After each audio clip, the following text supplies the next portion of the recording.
नमस्कार। आज की ज्योग्राफी एनसीईआरटी की क्लास में हम लोग कक्षा 7 की एनसीईआरटी के छठे और 7वें अध्याय का अध्ययन करेंगे। कक्षा 7 की एनसीईआरटी में जो छठा अध्याय है वह है प्राकृतिक वनस्पति एवं वन्य जीवन। इस अध्याय में प्राकृतिक वनस्पति के अंतर्गत वन, घास स्थल या जो कटीली झाड़ियाँ इत्यादि आती हैं उनके बारे में और वहाँ पाए जाने वाले जीवों के बारे में जानकारी दी गई है। पहले समझ लेते हैं कि प्राकृतिक वनस्पति क्या होता है। प्राकृतिक वनस्पति के संदर्भ में हम लोगों ने पहले भी चर्चा की हुई है। ऐसी वनस्पति जो मानवीय हस्तक्षेप के बिना प्राकृतिक रूप से उगाती है उसे कहा जाता है प्राकृतिक वनस्पति। यहाँ पर एक चीज़ ध्यान में रखने वाली होगी कि किसी भी प्रकार की वनस्पति को उगने के लिए आदर्श दशाएं चाहिए होती हैं। अनुकूल धरातल होना चाहिए, अनुकूल मृदा होनी चाहिए, तापमान अनुकूल होना चाहिए, आर्द्रता या नमी, वर्षा की मात्रा अनुकूल होनी चाहिए। लेकिन पूरे विश्व के स्तर पर जब हम देखेंगे तो हम देखेंगे कि अलग-अलग क्षेत्रों में, धरातल में, स्थलाकृति में, तापमान में, वर्षा की मात्रा में भिन्नता पाई जाती है।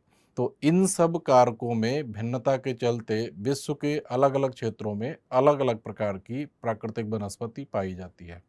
जैसे जो मैदानी भाग हैं और जहाँ पर तापमान अनुकूल है, जहाँ पर वर्षा अधिक होती है, तो वहाँ पर घने वन पाए जाएँगे। लेकिन जैसे-जैसे हम लोग पहाड़ों पर या ऊपरी क्षेत्रों में जाएँगे, पर्वतीय क्षेत्रों में, तो वैसे-वैसे तापमान कम होता चला जाएगा। तापमान कम होता चला जाएगा, मृदा का स्वरूप बदल जाएगा। इससे क्या होगा कि जलवायु बदल जाएगी और स्थलाकृति बदल जाएगी। इसकी वजह से वहाँ पर जो वनस्पति पाई जाएगी उसका प्रकार मैदानी भाग में पाई जाने वाली वनस्पति से अलग होगा। तो इस चर्चा का उद्देश्य ये समझाना है कि स्थलाकृति में पाई जाने वाली विविधता, मृदा में पाई जाने वाली विविधता, तापमान, आर्द्रता या कहें कि जलवायु में पाई जाने वाली विविधता के चलते विश्व के अलग-अलग क्षेत्रों में अलग-अलग प्रकार की जलवायु पाई जाती है। आमतौर पर प्राकृतिक वनस्पति को निम्नलिखित 3 मुख्य श्रेणियों में वर्गीकृत किया जाता है। पहला हो गया वन, दूसरा हो गया घास स्थल और तीसरा हो गया कांटेदार झाड़ियाँ। जहाँ पर तापमान अनुकूल होता है और जहाँ पर वर्षा अधिक होती है, उन क्षेत्रों में वन पाए जाते हैं। वनों का मतलब है कि वहाँ बड़े वृक्ष पाए जाते हैं। तो जहाँ पर तापमान अनुकूल होगा और जहाँ पर आर्द्रता या वर्षा की मात्रा अधिक होगी, तो वहाँ पर वन क्षेत्र पाए जाएंगे, वहाँ पर वनों का विकास होगा। जहाँ पर तापमान मध्यम होगा, वहाँ पर घास स्थल पाए जाएंगे, लिखा हुआ है, जो मध्यम वर्षा वाले क्षेत्र में विकसित होते हैं। और कांटेदार झाड़ियाँ ऐसे क्षेत्रों में पाई जाती हैं जहाँ पर तुलनात्मक रूप से वर्षा सबसे कम होती है और तापमान अधिक होता है। तो ये 3 मुख्य प्रकार हैं वनस्पतियों के जिन्हें हमने समझा और इनमें सबसे बड़ा जो निर्धारक कारक है वह तापमान और वर्षा है। तो अब हम लोग विश्व के विभिन्न क्षेत्रों में पाई जाने वाली भिन्न-भिन्न प्रकार की जो वनस्पति है उसके बारे में अध्ययन करेंगे। वन, उष्णकटिबंधीय सदाबहार वन। यहाँ पर एक जो शब्द लिखा हुआ है सदाबहार, आप उसको समझ लीजिए पहले। सदाबहार का मतलब होता है कि उस प्रकार के वन में या सदाबहार वन में ऐसे वृक्ष पाए जाते हैं जो एक ही साथ अपनी पत्तियां नहीं गिराते। और कुछ वन ऐसे होते हैं जो वर्ष की एक विशेष ऋतु में या एक विशेष मौसम में उस वन के सारे वृक्ष अपनी पत्तियां गिरा देते हैं। जो सदाबहार वन के जो वृक्ष होते हैं वे एक ही समय पर अपनी पत्तियां नहीं गिराते हैं, इसलिए वे दूर से देखने पर हमेशा हरे भरे दिखाई देते हैं। इसलिए इन वनों को कहा जाता है सदाबहार वन या फिर इंग्लिश में कहा जाता है एवरग्रीन फॉरेस्ट। दूसरे होते हैं पर्णपाती वन। जो पर्णपाती वन होते हैं उनके जो वृक्ष होते हैं वे एक विशेष मौसम में अपनी पत्तियां गिरा देते हैं। तो जब उन वनों को दूर से देखा जाता है तो वे पत्ती विहीन नजर आते हैं। तो इस वजह से उन वनों को कहा जाता है पर्णपाती वन। तो ये सदाबहार और पर्णपाती में अंतर था। अब हम लोग यहाँ पर सबसे पहले अध्ययन करेंगे उष्णकटिबंधीय सदाबहार वन। इंग्लिश में कहेंगे ट्रॉपिकल एवरग्रीन फॉरेस्ट और इन्हीं को कहा जाता है ट्रॉपिकल रेन फॉरेस्ट। मैं लिख दे रहा हूं, इंग्लिश में इन्हें कहा जाता है सामान्य रूप से ट्रॉपिकल एवरग्रीन फॉरेस्ट। और इन्हीं को कहा जाता है tropical rain forest. Rain forest इसलिए कहा जाता है क्योंकि ये अधिक वर्षा वाले क्षेत्रों में पाए जाते हैं। लिखा हुआ है इन वनों को उष्णकटिबंधीय वर्षा वन भी कहते हैं। तो उष्णकटिबंधीय वर्षा वन का मतलब हो गया ट्रॉपिकल रेन फॉरेस्ट। और ये घने वन भूमध्य रेखा एवं उष्णकटिबंध के आसपास पाए जाते हैं।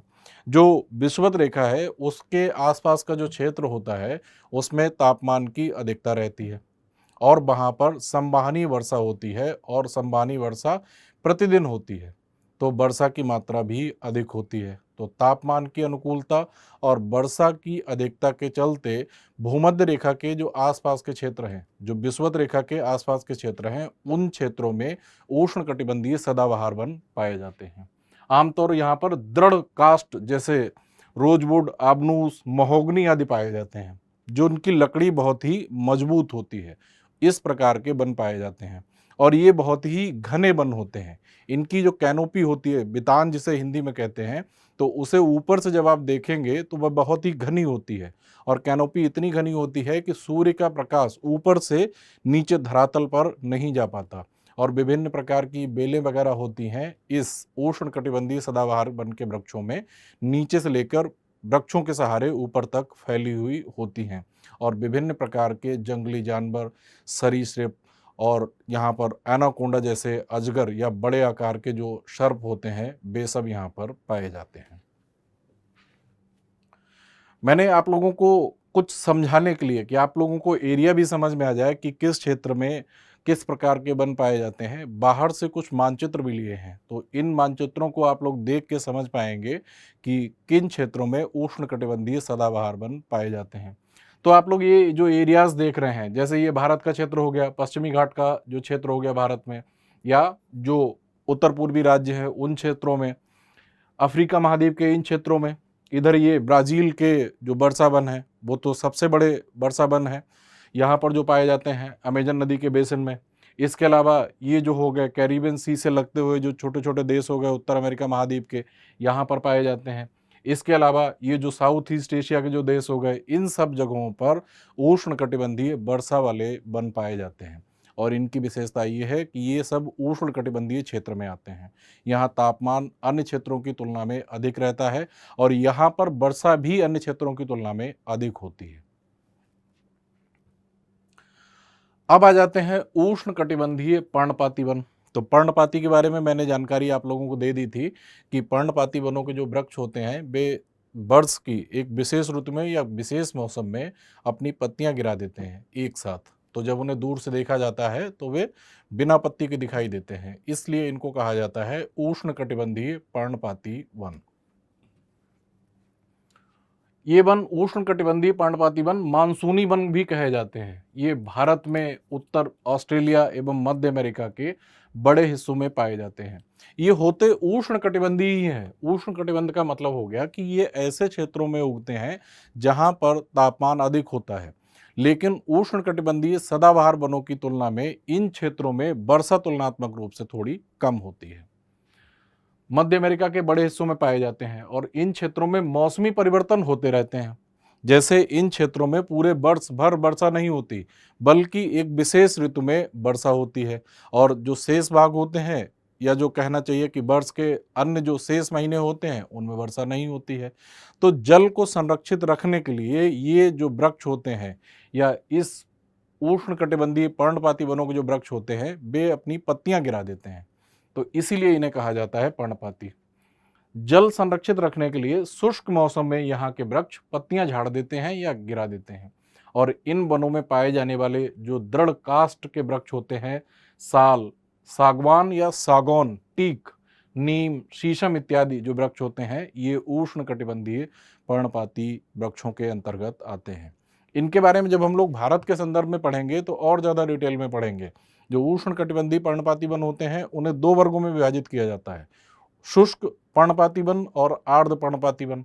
आर्द्र पर्णपाती वन जो होते हैं ऐसे क्षेत्रों में पाए जाते हैं जहां वर्षा 150 सेंटीमीटर के आसपास होती है और शुष्क पर्णपाती वन ऐसे क्षेत्रों में पाए जाते हैं जहां वर्षा 100 सेंटीमीटर के आसपास होती है। और यहाँ पाए जाने वाले अगर जानवरों की बात करें उष्णकटिबंधीय वनों में तो हाथी, बाघ, शेर, गोल्डन लंगूर इत्यादि इन वनों में पाए जाने वाले प्रमुख वन्यजीव हैं या जानवर हैं। शीतोष्ण सदाबहार वन। अच्छा, शीतोष्ण सदाबहार वन को तो देखेंगे ही, उससे पहले जो मैंने मानचित्र लिया है उसको देख लीजिए। ट्रॉपिकल वेट मानसून फॉरेस्ट, या ये दिखा रहा है उष्णकटिबंधीय आर्द्र जो पर्णपाती वन है उनका क्षेत्र दिखा रहा है।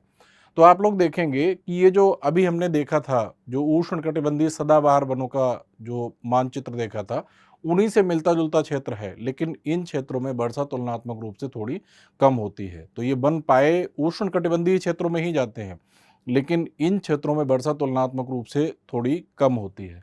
तो ये अफ्रीका महाद्वीप का कुछ क्षेत्र हो गया, यहाँ पर वेनेजुएला, कोलंबिया का कुछ क्षेत्र हो गया, यहाँ पर ये कुछ मध्य अमेरिका के कुछ देश हो गए, थोड़ा सा हिस्सा यहाँ पर हो गया अर्जेंटीना का, पराग्वे का हिस्सा हो गया। इधर देखेंगे तो भारत का हिस्सा हो गया और भारत से लगते हुए दक्षिण पूर्व एशिया के देश हो गए, यहाँ ये वन पाए जाते हैं। अब आ जाते हैं शीतोष्ण सदाबहार वन। शीतोष्ण सदाबहार को इंग्लिश में कहा जाता है टेम्परेट एवरग्रीन।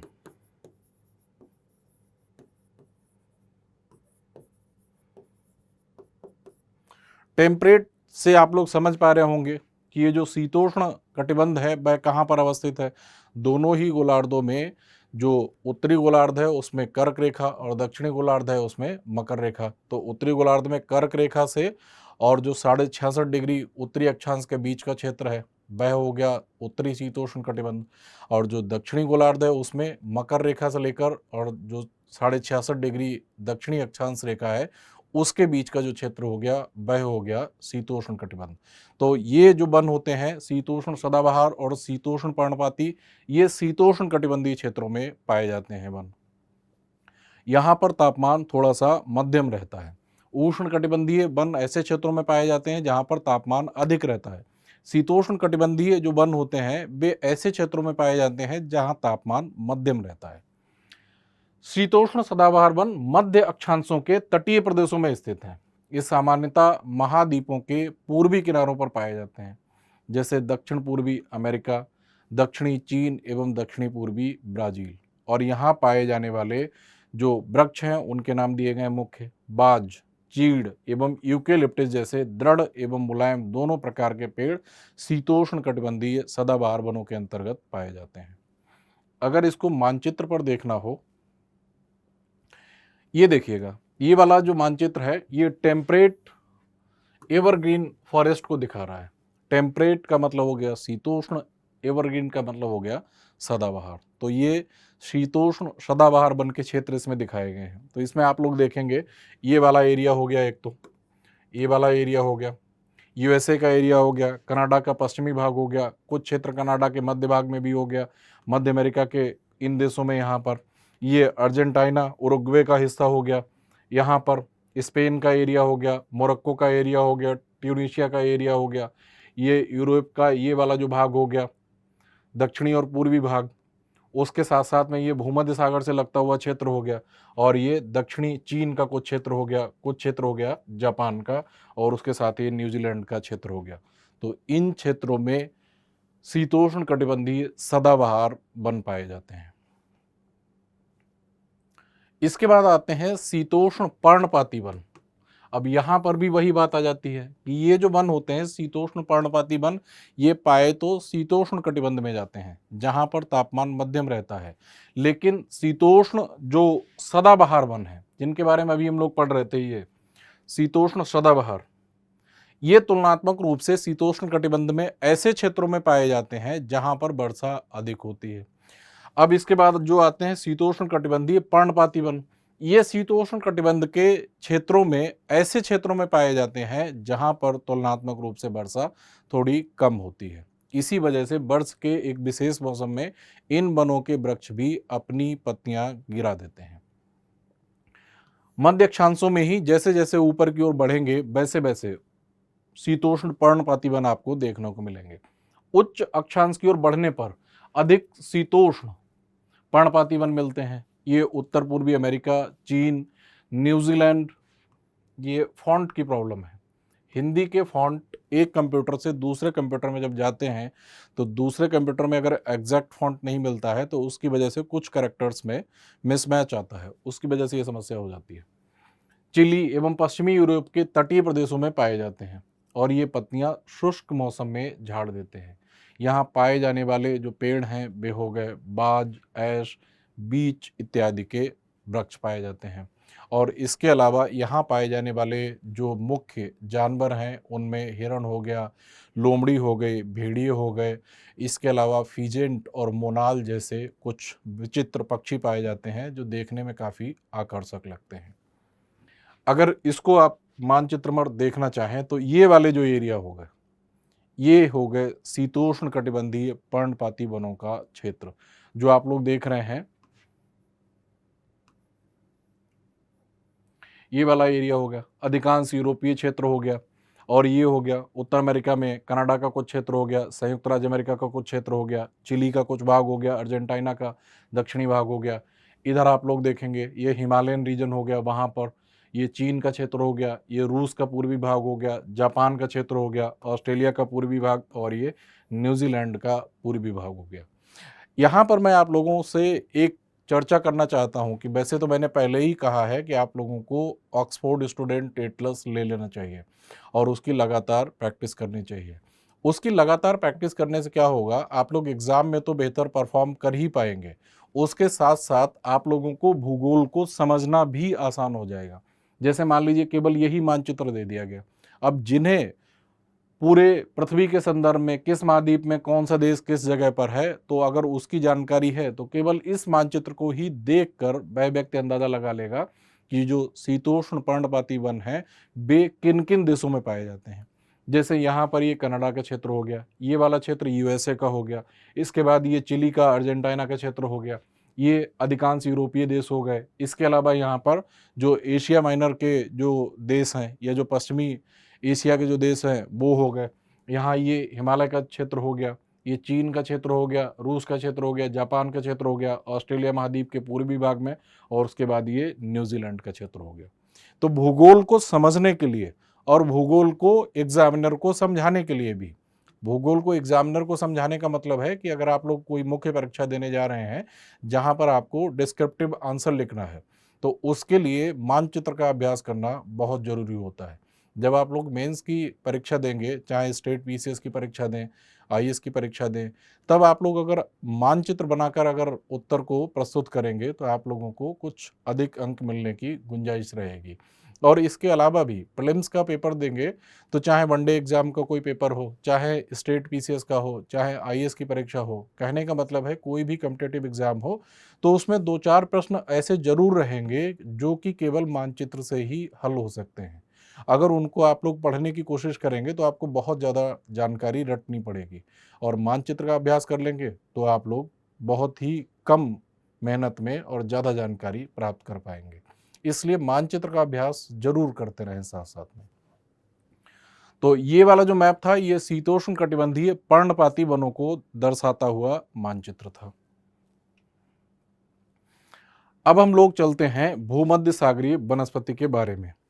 भूमध्य सागरीय वनस्पति को भूमध्य सागरीय क्यों कहते हैं पहले समझ लेते हैं इस बात को, उसके बाद हम यहाँ पर पढ़ेंगे और चीजें समझेंगे। जैसे इसी मानचित्र पर समझ लेते हैं, ये यूरोप महाद्वीप हो गया, ये यूरोप हो गया और ये अफ्रीका महाद्वीप हो गया।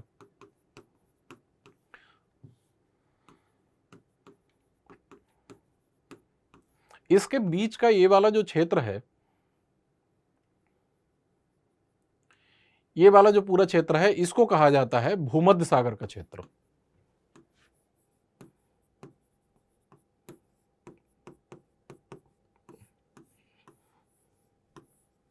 तो ये जो भूमध्य सागर है उत्तर में यूरोप महाद्वीप और दक्षिण में अफ्रीका महाद्वीप से घिरा हुआ है। तो यहाँ पर है अवस्थित भूमध्य सागर। तो यहाँ पर इस प्रकार की वनस्पति की अधिकता पाई जाती है, और जो भूमध्य सागरीय वनस्पति होती है उसमें जो लेमन क्लास जो चीज़ें होती हैं या जो लेमन क्लास जो फसलें होती हैं उनकी अधिकता पाई जाती है। तो यहाँ पर इस प्रकार की वनस्पति की अधिकता के चलते भूमध्य सागरीय वनस्पति नाम रख दिया गया। हालांकि ये जो भूमध्य सागरीय वनस्पति है वह केवल भूमध्य सागर के आसपास के क्षेत्रों में ही सीमित नहीं है, बल्कि विश्व के कई अन्य क्षेत्रों में भी पाई जाती है। लेकिन इस क्षेत्र में इस प्रकार की वनस्पति की अधिकता पाई जाती है, तो इस प्रकार इस भूमध्य सागर के नाम पर या इस भूमध्य सागर के आधार पर प्रतीकात्मक रूप से इस प्रकार की और यहाँ पर पाई जाने वाली वनस्पति को भूमध्य सागरीय वनस्पति कह दिया जाता है। तो पहले तो मैंने आप लोगों को ये समझाया कि इस प्रकार की वनस्पति को भूमध्य सागरीय वनस्पति क्यों कहा जाता है। अब पढ़ते हैं। महाद्वीपों के पश्चिमी एवं दक्षिण पश्चिमी किनारों पर भूमध्य सागरीय वनस्पतियां पाई जाती हैं और ये अधिकतर यूरोप, अफ्रीका एवं एशिया के भूमध्य सागर के समीप वाले प्रदेशों में पाई जाती हैं, इसलिए इसका ये नाम पड़ा। तो अफ्रीका, यूरोप एवं एशिया के भूमध्य सागर के समीप वाले प्रदेशों में पाई जाती हैं। कहने का मतलब है इधर यूरोप हो गया, इधर अफ्रीका हो गया, इधर पश्चिम में थोड़ा सा हिस्सा यहाँ पर गाजा, इजराइल और फिलिस्तीन का जो हिस्सा हो गया वह हिस्सा एशिया का भी यहाँ पर लगता है। तो इस भूमध्य सागर के इस क्षेत्र में पाई जाने वाली जो वनस्पति है उस वनस्पति को कहा जाता है भूमध्य सागरीय वनस्पति। लेकिन भूमध्य सागरीय जो वनस्पति है वह वनस्पति केवल भूमध्य सागर तक ही सीमित नहीं है, बल्कि विश्व के कई अन्य क्षेत्रों में भी पाई जाती है। जैसे ये आप लोग देखेंगे, ये संयुक्त राज्य अमेरिका का कैलिफोर्निया राज्य है। संयुक्त राज्य अमेरिका यहाँ पर एक देश है और इस संयुक्त राज्य अमेरिका में 50 राज्य हैं। उन 50 राज्यों में से एक राज्य है कैलिफोर्निया, यहाँ पर है। तो इस वाले कैलिफोर्निया के क्षेत्र में भी, या कहना चाहिए संयुक्त राज्य अमेरिका के पश्चिम में भी या पश्चिमी भाग में भी ये भूमध्य सागरीय वनस्पति पाई जाती है। यहाँ पर देखेंगे तो दक्षिण अमेरिका का जो पश्चिमी भाग है वहाँ पे भी, या चिली का क्षेत्र है वहाँ पे भी। ये यहाँ पर आप लोग देखेंगे अफ्रीका महाद्वीप के दक्षिणी भाग में भी, दक्षिणी और दक्षिण पश्चिम ऑस्ट्रेलिया में भी इस प्रकार की भूमध्य सागरीय वनस्पति पाई जाती है। और यहाँ पर जो वनस्पति पाई जाती है वह वनस्पति लेमन क्लास की होती है, जैसे अंजीर हो गया, जैसे अंगूर हो गया या नींबू हो गया, खट्टे फल जो होते हैं उस प्रकार की वनस्पति यहाँ पर पाई जाती है। और भूमध्य सागरीय जो क्षेत्र है वह यहाँ पर उगाए जाने वाले खट्टे फलों की खेती के कारण विश्व का फल उद्यान भी कहा जाता है। और इसके साथ साथ ये जो क्षेत्र है वह विशेष प्रकार की और बहुत ही प्रीमियम क्वालिटी की शराब उत्पादन के लिए भी जाना जाता है। तो जहाँ जहाँ भूमध्य सागरीय वनस्पति पाई जाती है वहाँ वहाँ खट्टे फल पाए जाते हैं, और खट्टे फल पाए जाने से क्या होता है कि वहाँ पर प्रीमियम क्वालिटी की स्कॉच या शराब वगैरह उत्पादित की जाती है। और इस क्षेत्र को विश्व का फल उद्यान भी कहते हैं, क्योंकि यहाँ पर फलों की अधिकता है, फल अधिक मात्रा में पैदा किए जाते हैं। विश्व का फल उद्यान।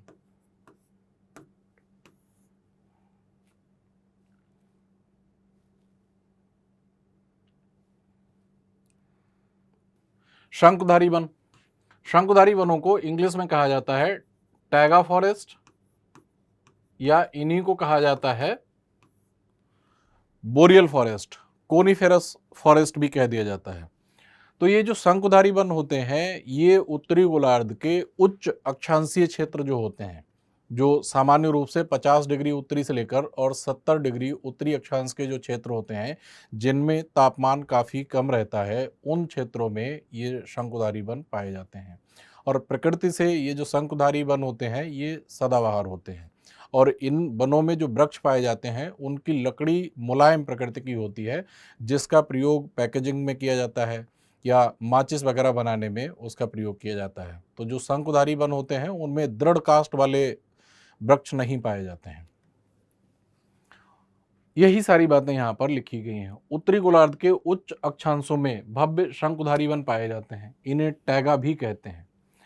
रूसी भाषा में टैगा का अर्थ होता है शुद्ध या अनछुआ। ये वन अधिक ऊंचाइयों पर भी पाए जाते हैं। ये लंबे नरम काष्ठ वाले सदाबहार वृक्ष होते हैं। चीड़, देवदार आदि इन वनों के मुख्य पेड़ हैं। और इन वनों के अगर जानवरों की बात की जाए तो रजत लोमड़ी हो गई या ध्रुवीय भालू हो गया, ये सारे जानवर इन वनों में पाए जाते हैं। अब हम लोग टैगा का क्षेत्र देख लेते हैं। ये मैंने एक इमेज भी ले ली जिससे कि आप लोगों को टैगा फॉरेस्ट किस प्रकार के दिखते हैं आपको ये समझ में आ जाए। इस प्रकार के वनों में जो वृक्ष होते हैं उनकी जो पत्तियां होती हैं वे नुकीली होती हैं, और ये इस प्रकार से लंबे लंबे से वृक्ष होते हैं और ये अधिक ऊंचाई वाले क्षेत्रों में पाए जाते हैं जहां पर तापमान तुलनात्मक रूप से काफ़ी कम रहता है और प्रकृति से ये सदाबहार वृक्ष होते हैं। क्षेत्र देख लीजिए, उत्तरी गोलार्ध के जो 50 से 70 डिग्री अक्षांश के जो क्षेत्र हैं वहां पाए जाते हैं टैगा फॉरेस्ट। तो इधर आप लोग देखेंगे ये उत्तरी अमेरिका महाद्वीप हो गया, इधर देखेंगे तो यूरोप का ये वाला क्षेत्र हो गया और इधर ये रूस का क्षेत्र हो गया। इन क्षेत्रों में पाए जाते हैं टैगा फॉरेस्ट या फिर शंकुधारी वन। और इनसे भी ऊपर का जो स्थलीय भाग हो गया, जैसे इधर ग्रीनलैंड का कुछ क्षेत्र हो गया, इधर कनाडा का कुछ क्षेत्र हो गया, उधर अलास्का, इधर रूस का साइबेरिया का क्षेत्र हो गया। इन क्षेत्रों में जो वनस्पति पाई जाती है वह टुंड्रा प्रकार की वनस्पति पाई जाती है। उसके बारे में भी हम लोग आगे की स्लाइड्स में पढ़ेंगे। तो ये जो मैप है ये शंकुधारी वनों के वितरण को दर्शा रहा है।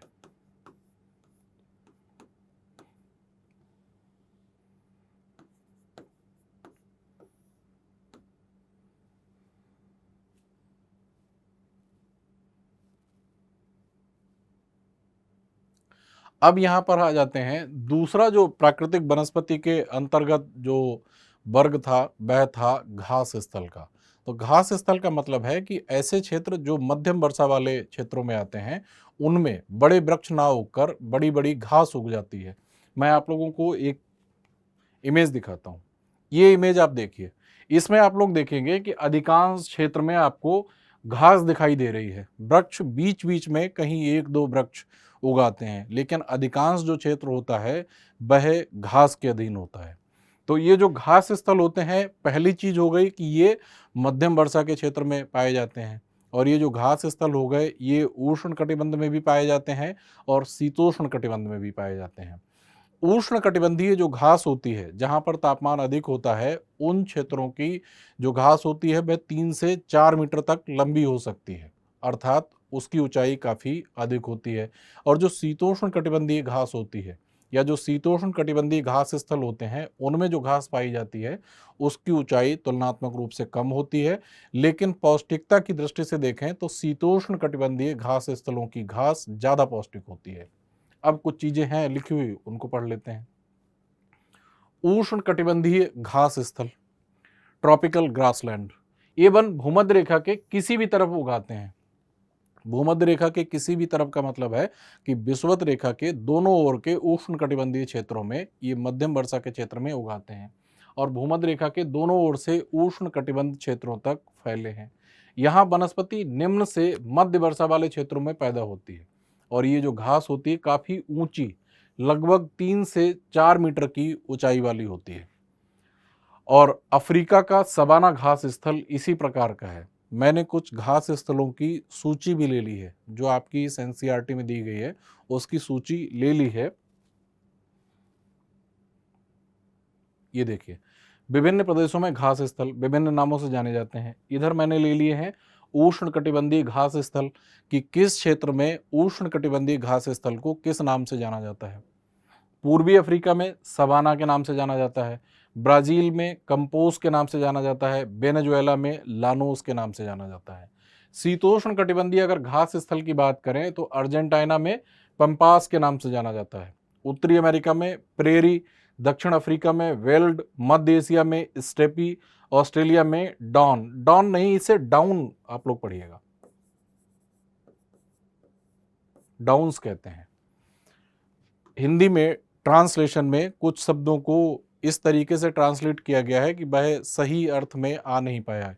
हिंदी की एनसीईआरटी में कई जगह ये दिक्कत है। आगे जैसे जैसे क्लासेस में आप लोग जाएंगे बढ़ते हुए तो मैं आप लोगों को ये दिखाता जाऊंगा कि हिंदी के एनसीईआरटी में जो ट्रांसलेशन है वह गलत है या कुछ जगह एरर्स भी हैं, कुछ जगह गलतियां भी दी गई हैं, तो मैं उनको भी पॉइंट आउट करता जाऊंगा।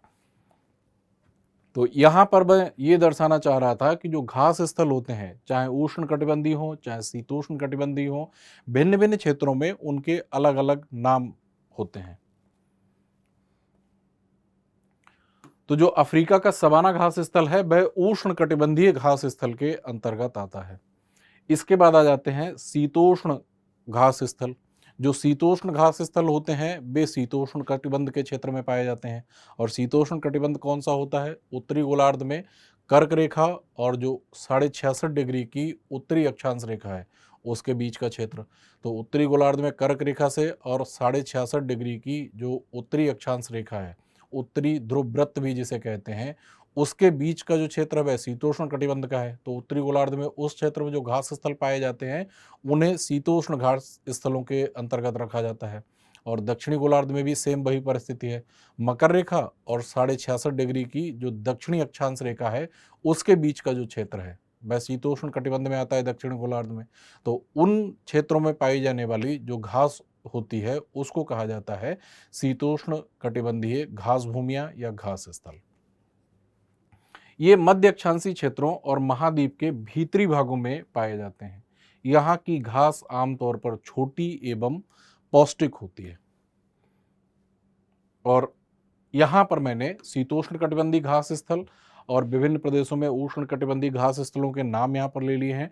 इनको आप लोग एज इट इज़ याद कर लीजिएगा। कई बार स्टेट पीसीएस में, वनडे एग्जाम्स में इस तरीके के प्रश्न पूछ लिए जाते हैं। जैसे एक तरफ घास स्थल का नाम दे दिया, दूसरी तरफ उसका क्षेत्र दे दिया कि ये वाला जो घास स्थल है वह किस क्षेत्र में पाया जाता है। तो अगर आप लोगों को याद होंगे तो यहाँ से आप लोग आसानी से आंसर दे पाएंगे। प्राकृतिक वनस्पति के अंतर्गत जो तीसरा वर्ग था वह था कटीली झाड़ियों का। कांटेदार वनस्पति जहाँ पाई जाती है, जैसे बबूल पाया जाता है, नागफनी पाई जाती है। तो बबूल, नागफनी या अन्य जो कांटेदार झाड़ियाँ पाई जाती हैं वे ऐसे क्षेत्रों में पाई जाती हैं जहाँ पर वर्षा बहुत कम होती है, जहाँ पर तापमान अधिक होता है और जहाँ पर नमी बहुत कम उपलब्ध होती है।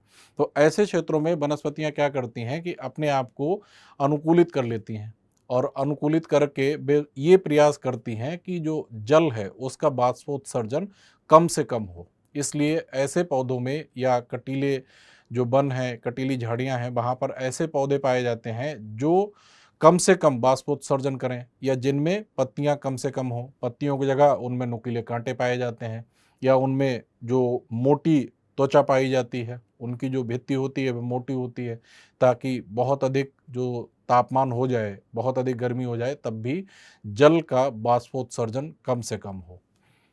शुष्क रेगिस्तान जैसे प्रदेशों में ये कटीली झाड़ियां पाई जाती हैं। उष्ण कटिबंधीय रेगिस्तान महाद्वीपों के पश्चिमी किनारों पर पाए जाते हैं।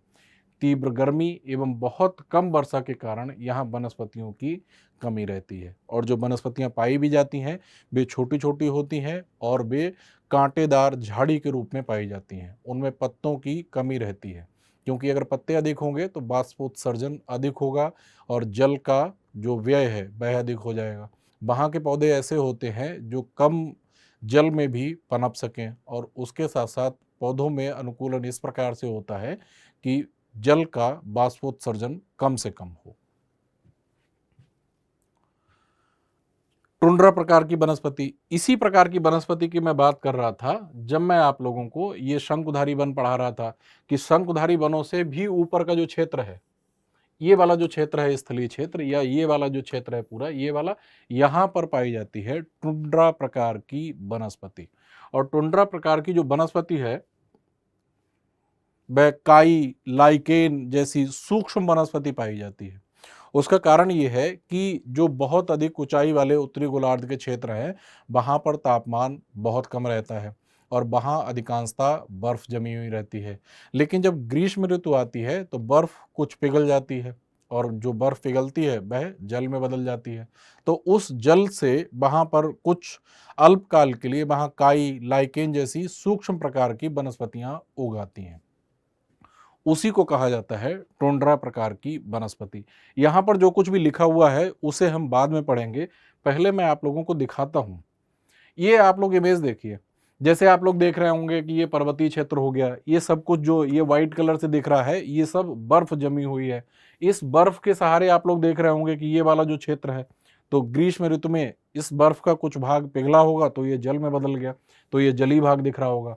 उसके साथ साथ आप लोग ये जो ग्रीन कलर से जो ये एरिया देख रहे हैं, इसमें जो सूक्ष्म वनस्पति पाई जा रही है, कम आकार की या सूक्ष्म वनस्पति कहने का मतलब है काई, लाइकेन जैसी जो वनस्पतियां होती हैं, वे वनस्पतियां टुंड्रा के क्षेत्र में उगती हैं और ये मौसमी वनस्पतियां होती हैं।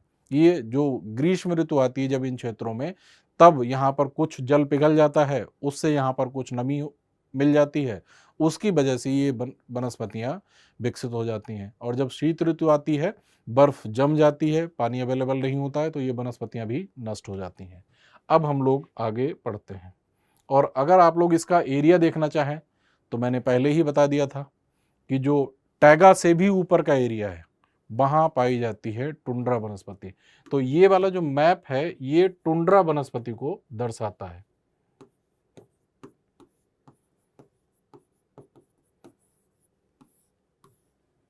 ये इधर देखेंगे तो ये अलास्का का क्षेत्र हो गया, ये कनाडा का क्षेत्र हो गया, ये ग्रीनलैंड का क्षेत्र हो गया, ये यूरोपियन जो कंट्रीज हैं ऊपर की वो हो गई, ये साइबेरिया का क्षेत्र हो गया। तो इन क्षेत्रों में पाई जाती है टुंड्रा वनस्पति। अब हम लोग टुंड्रा वनस्पति के बारे में कुछ चीज़ें पढ़ लें।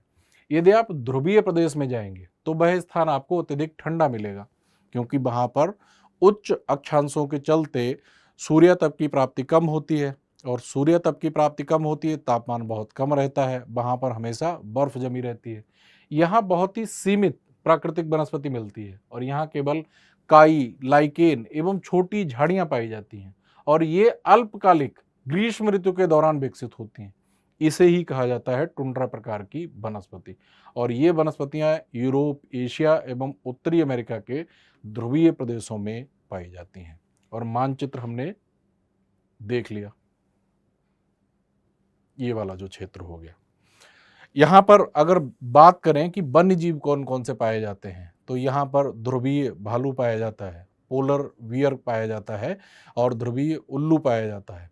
तो यहाँ पर जो जानवर पाए जाते हैं वे मोटी फर वाले पाए जाते हैं। उनके शरीर पर काफ़ी बाल होते हैं, त्वचा उनकी मोटी होती है, जिससे कि वे ठंडी परिस्थितियों में भी सर्वाइव कर सकें।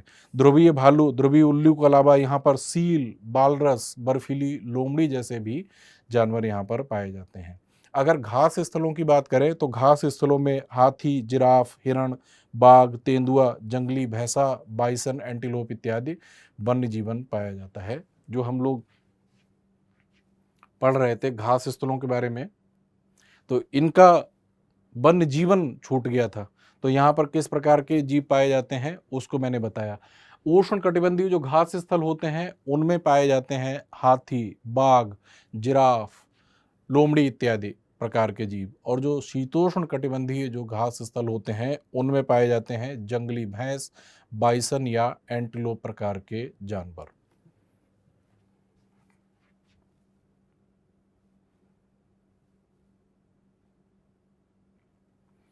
अब यहाँ पर कुछ इंटरेस्टिंग फैक्ट्स दिए गए हैं आपके इस अध्याय में।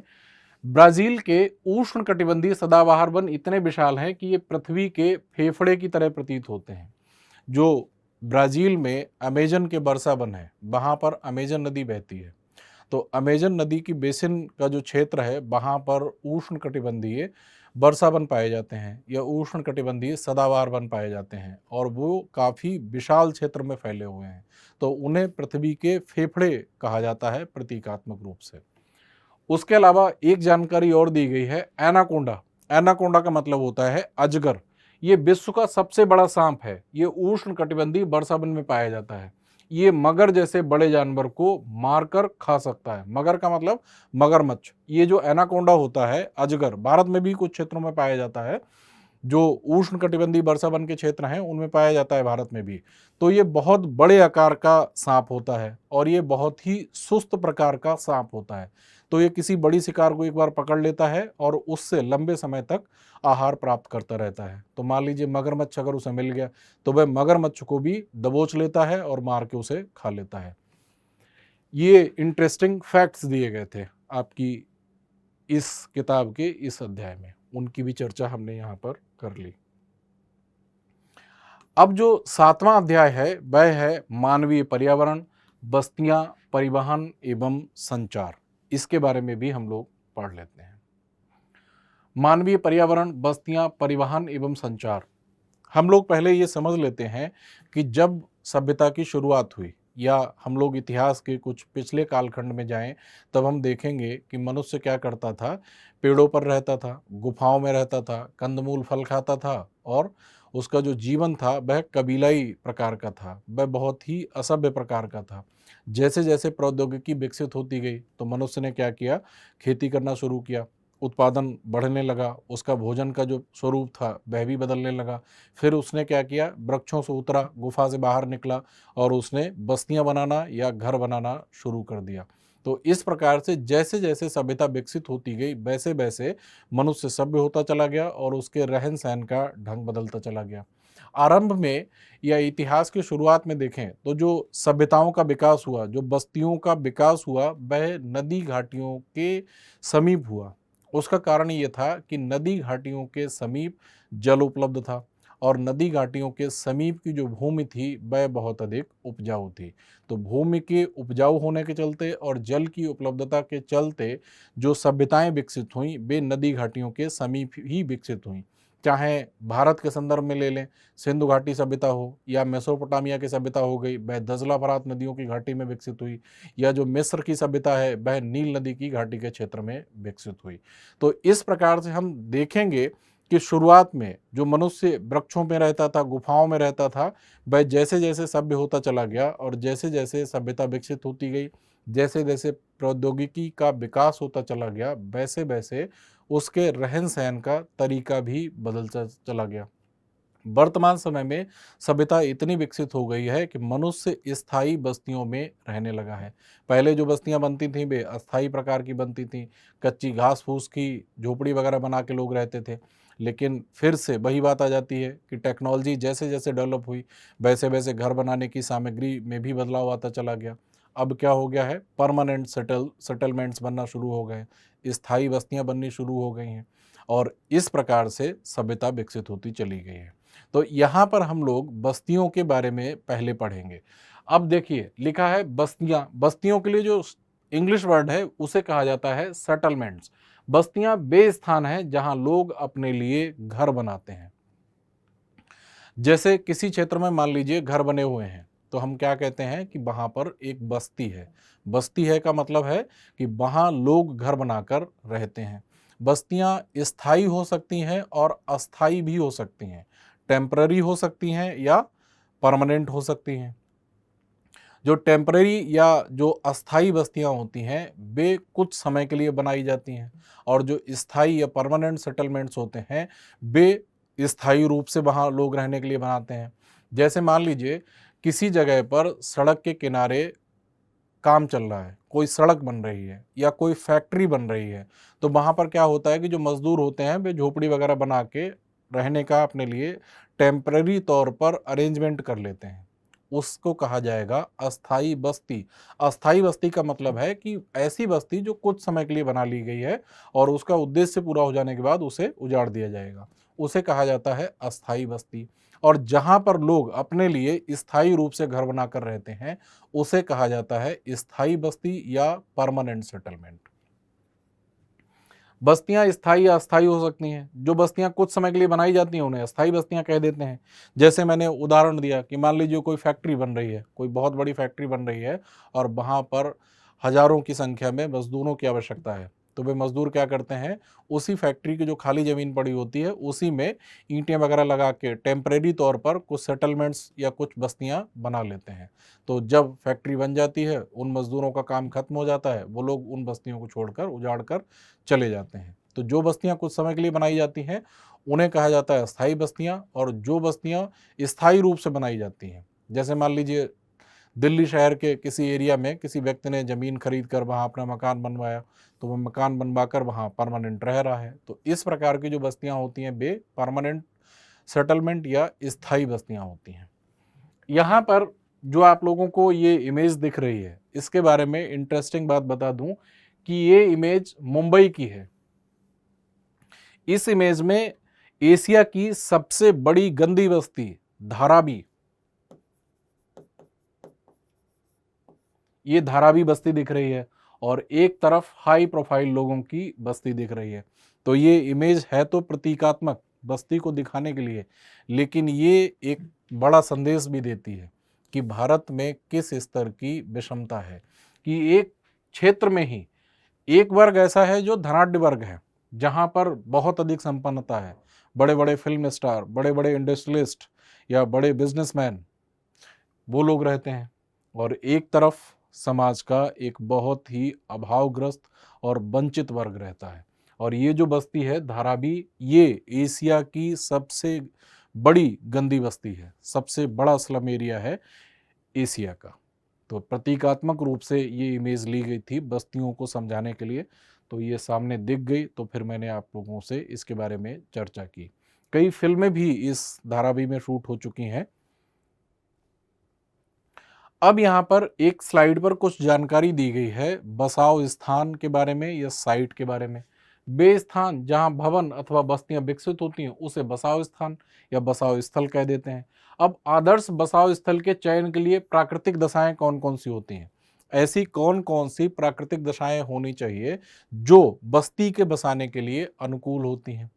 ये तो बहुत कॉमन सेंस की बात हो गई, लेकिन इसको ऐसे समझिए, जहाँ पर जलवायु अनुकूल है, जहाँ पर जल की उपलब्धता है, उपयुक्त भूमि है, जहाँ खेती वगैरह करने के लिए भूमि समतल है और उपजाऊ मृदा है।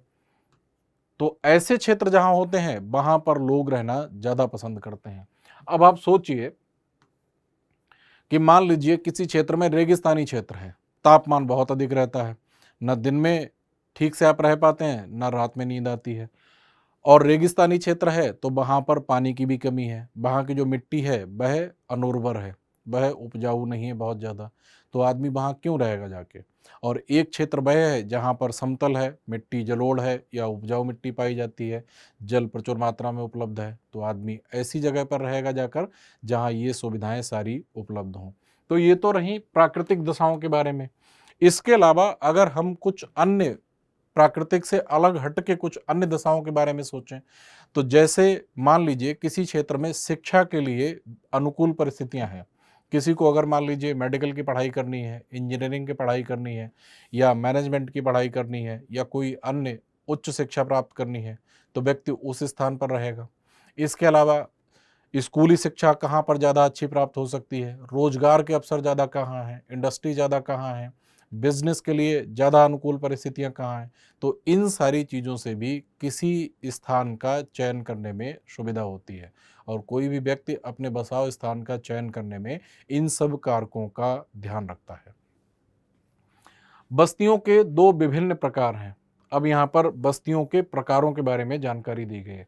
ग्रामीण एवं शहरी बस्तियाँ। बस्तियों के प्रकार।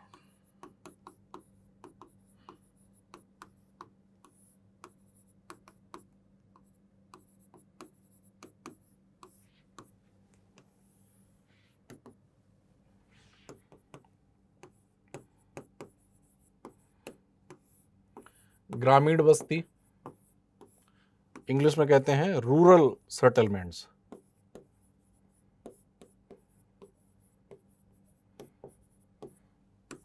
और शहरी बस्ती,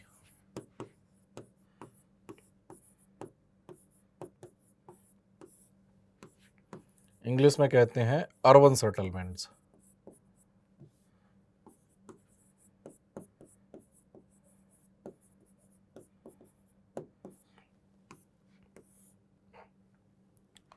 रूरल सेटलमेंट्स और अर्बन सेटलमेंट्स या ग्रामीण बस्ती, शहरी बस्ती। मैं आप लोगों को इस बस्ती से हटाकर 2 मिनट के लिए अर्थव्यवस्था के क्षेत्र में ले चलता हूँ।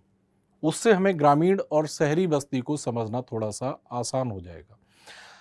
अर्थव्यवस्था की तरफ इसलिए ले चलता हूँ, मैं आप लोगों को ये समझा सकूँ कि आर्थिक क्रियाओं के आधार पर अर्थव्यवस्था को 3 क्षेत्रकों में बांटा जाता है। मैं लिख रहा हूँ।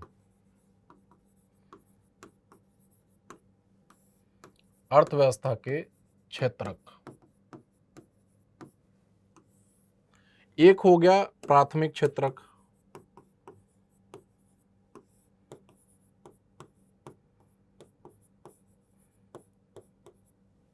दूसरा हो गया द्वितीयक क्षेत्रक,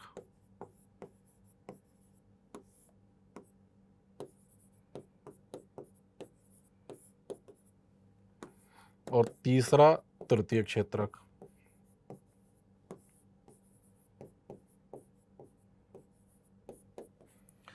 प्राथमिक क्षेत्रक जो होता है उसमें कृषि व संबंधित क्रियाएं शामिल होती हैं। कृषि व संबंधित क्रियाएं, इस तरह से मैं लिख दे रहा हूं, कृषि व कृषि से संबंधित क्रियाएं, जैसे कृषि करना, फसलें उगाना, मछली पकड़ना, पशुपालन करना, ये सारी जो गतिविधियां होती हैं ये प्राथमिक क्षेत्रक में शामिल होती हैं। कृषि व कृषि से संबंधित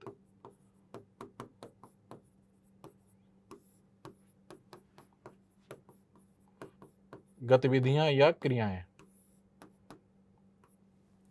जो द्वितीयक क्षेत्रक होता है वह विनिर्माण से संबंधित होता है। विनिर्माण का मतलब होता है मैन्युफैक्चरिंग, जैसे कार का निर्माण करना, मोबाइल फ़ोन का निर्माण करना, या जैसे गेहूं से बिस्किट बना देना, मतलब उसका स्वरूप बदल के कोई नया प्रोडक्ट तैयार करना।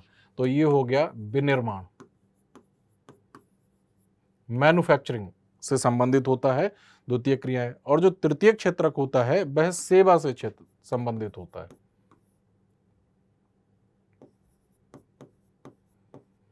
सेवा का मतलब होता है कि आदमी अपनी स्किल्स को बेचता है और उसके बदले में उसे पारिश्रमिक मिलता है। जैसे मैं आप लोगों को पढ़ाता हूँ तो मैं अपनी स्किल्स को बेचता हूँ और उसके बदले मुझे सैलरी मिलती है। तो मैं सेवा क्षेत्र से जुड़ा हुआ हूँ, टर्सरी सेक्टर में मैं काम कर रहा हूँ। और जो ऐसे लोग हैं जो विनिर्माण क्षेत्र में लगे हुए हैं, जैसे मान लीजिए किसी की कोई छोटी यूनिट है जहाँ पर मोबाइल फ़ोन का निर्माण हो रहा है, किसी को कोई ऐसी फैक्ट्री वगैरह है, तो वह विनिर्माण में संबंधित है। कोई ऐसा आदमी है जो कृषि कर रहा है या कृषि से संबंधित अन्य गतिविधियां, पशुपालन या मछली पालन या खनन आदि क्रियाओं में लगा हुआ है, तो हम कहेंगे कि वह प्राथमिक क्षेत्रक में लगा हुआ है। तो अर्थव्यवस्था की ये क्षेत्रक मैं आप लोगों को इसलिए समझाना चाह रहा था कि मैं ये समझा सकूं कि ग्रामीण बस्ती वह होती है जहां पर प्राथमिक क्षेत्रक में लोग अधिकांशतः नियोजित होते हैं। इसे इस तरह से भी लिख सकते हैं, अधिकांश लोग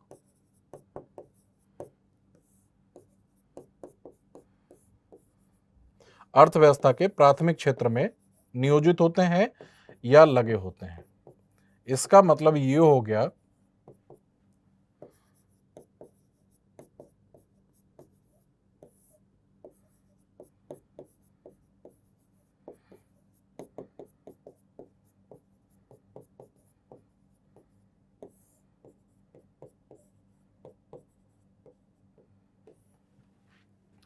ग्रामीण बस्ती में जो लोग रहते हैं उनमें से अधिकांश लोग अर्थव्यवस्था के प्राथमिक क्षेत्रक में नियोजित होते हैं। इसका मतलब है कि खेती और खेती से संबंधित गतिविधियों में लगे होते हैं, फसलें उपजाते हैं, मछली पालन करते हैं, पशुपालन करते हैं।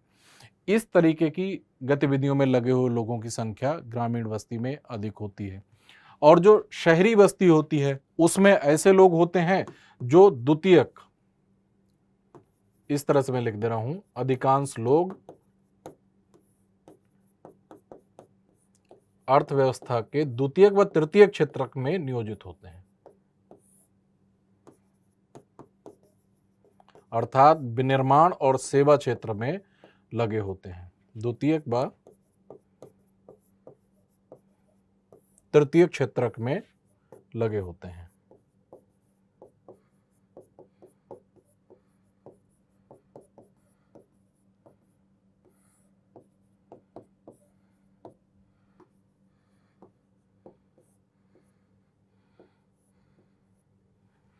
ये दोनों में अंतर होता है। ग्रामीण बस्ती में लोग ज़्यादातर क्या करते हैं, खेती-बाड़ी करते हैं। और जो शहरी क्षेत्र होता है उसमें लोग क्या करते हैं, सेवा क्षेत्र में लगे होते हैं। जॉब करता है कोई, कोई टीचर है, कोई डॉक्टर है, कोई इंजीनियर है, इस प्रकार के किसी ना किसी सेवा क्षेत्र में लगे हुए हैं। या जो सेकेंडरी एक्टिविटीज़ हैं, मैन्युफैक्चरिंग से संबंधित जो गतिविधियां हैं उनमें लगे हुए होते हैं। तो ये एक बेसिक सा अंतर हो गया। अब हम लोग इसके बाद और समझ लेते हैं कि जो ग्रामीण बस्ती होती है वह दो प्रकार की होती है, सघन और प्रकीर्ण।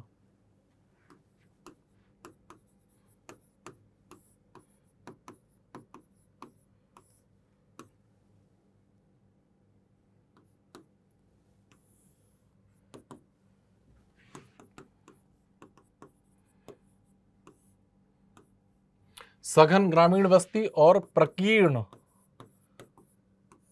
ग्रामीण बस्ती। सघन बस्ती में जो घर होते हैं वे पास पास बने होते हैं। बहुत सारे घर मान लीजिए एक साथ बने हुए हैं, जैसे कोई गांव है उसमें एक साथ ही एक से दूसरे एक दीवार लगती हुई इस प्रकार से घर बने हुए हैं।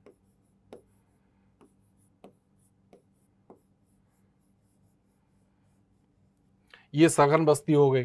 जो प्रकीर्ण बस्ती होती है उसमें जो घर होते हैं वे एक दूसरे से काफी दूर होते हैं। जैसे आप लोग पहाड़ी क्षेत्रों में जाएंगे तो आप लोग देखेंगे कि एक दो घर किसी क्षेत्र में बने हुए हैं, फिर उससे जो दूसरा घर है वह 200-300 मीटर की ऊंचाई पर बना है या निचले भागों में बना है या थोड़ी सी दूरी पर बना हुआ है। तो जो प्रकीर्ण बस्ती होती है उसमें घर जो होते हैं वे थोड़े थोड़े से दूरी पर बने हुए होते हैं इस प्रकार से। तो ये प्रकीर्ण बस्ती का पैटर्न हो गया, ये सघन बस्ती का पैटर्न हो गया। सघन बस्ती उस क्षेत्र में होती है जहाँ पर समतल धरातल होता है, जहाँ पर मृदा उपजाऊ होती है और जल की उपलब्धता होती है। और जो प्रकीर्ण बस्ती होती है वह ऐसे क्षेत्रों में पाई जाती है जहाँ पर धरातल समतल नहीं होता बल्कि ऊबड़ खाबड़ होता है, या कहें कि पहाड़ी क्षेत्रों में प्रकीर्ण बस्ती पाई जाती है, या जहाँ पर जलवायु अत्यधिक विषम है, जैसे तापमान बहुत अधिक रहता है, जो रेगिस्तानी या मरुस्थलीय क्षेत्र हैं उनमें प्रकीर्ण बस्ती पाई जाएगी। और उसके अलावा भी जो घने जंगल वाले जो क्षेत्र होते हैं उनमें भी प्रकीर्ण बस्ती पाई जाती है। तो जहाँ पर रहने के लिए दशाएं बहुत अनुकूल नहीं होती हैं वहाँ पर प्रकीर्ण बस्ती पाई जाएगी, और जहाँ पर रहने के लिए जो दशाएं होती हैं अनुकूल होती हैं वहाँ पर सघन बस्ती पाई जाएगी। एक चीज़ यहीं पर हम लोग ये भी समझ लेते हैं कि जो ग्रामीण बस्तियां होती हैं वहाँ पर जो विनिर्माण होता है वह पर्यावरण के अनुकूल मकानों का निर्माण किया जाता है। जैसे जहाँ पर गर्मी अधिक होगी तो वहाँ क्या होता है कि जो मिट्टी होती है, मिट्टी की मोटी मोटी दीवारें बना दी जाती हैं, और जो मिट्टी की दीवारें होती हैं वे ऊष्मा की कुचालक होती हैं। तो गर्म क्षेत्रों में जो मिट्टी की दीवारें बनाई जाती हैं तो उन घरों में बहुत ज़्यादा गर्मी नहीं लगती है। इसके साथ साथ और आगे जाएँ तो पर्यावरण की अनुकूलता को ध्यान में रखते हुए अगर देखें तो अलग-अलग क्षेत्रों में अलग-अलग प्रकार के घर बनाए जाते हैं, ग्रामीण क्षेत्रों में।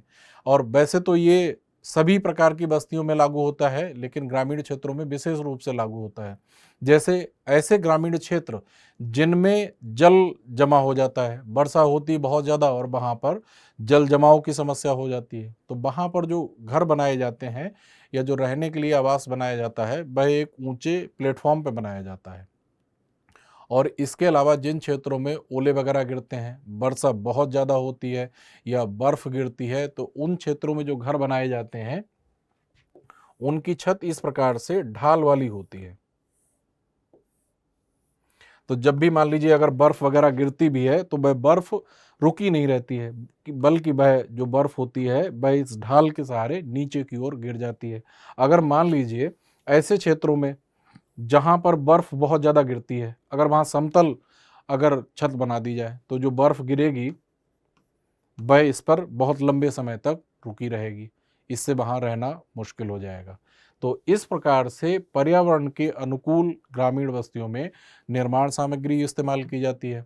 वर्तमान समय में तो स्वरूप बदल गया है। ग्रामीण क्षेत्रों में भी अब ज़्यादातर पक्के मकान बन गए हैं। लेकिन पहले क्या होता था कि स्थानीय स्तर पर उगने वाली जो वनस्पतियाँ होती थीं या जो अधिक लंबी घास होती थी, या जिसे कहते थे कुछ जगह पर पतेल कहते थे, कुछ जगह पर गन्ने वगैरह की जो पत्तियाँ सूखी हो जाती हैं उन पत्तियों से या अन्य प्रकार की वनस्पतियों से घास फूस से छप्पर वगैरह बना लिए जाते थे। मिट्टी की दीवारें होती थीं और उन वनस्पतियों से घास फूस से छप्पर बना लिए जाते थे, तो उनसे घरों को बनाया जाता था। तो पर्यावरण के अनुकूलता को ध्यान में रखा जाता था। लेकिन वर्तमान समय में स्वरूप बदल गया है।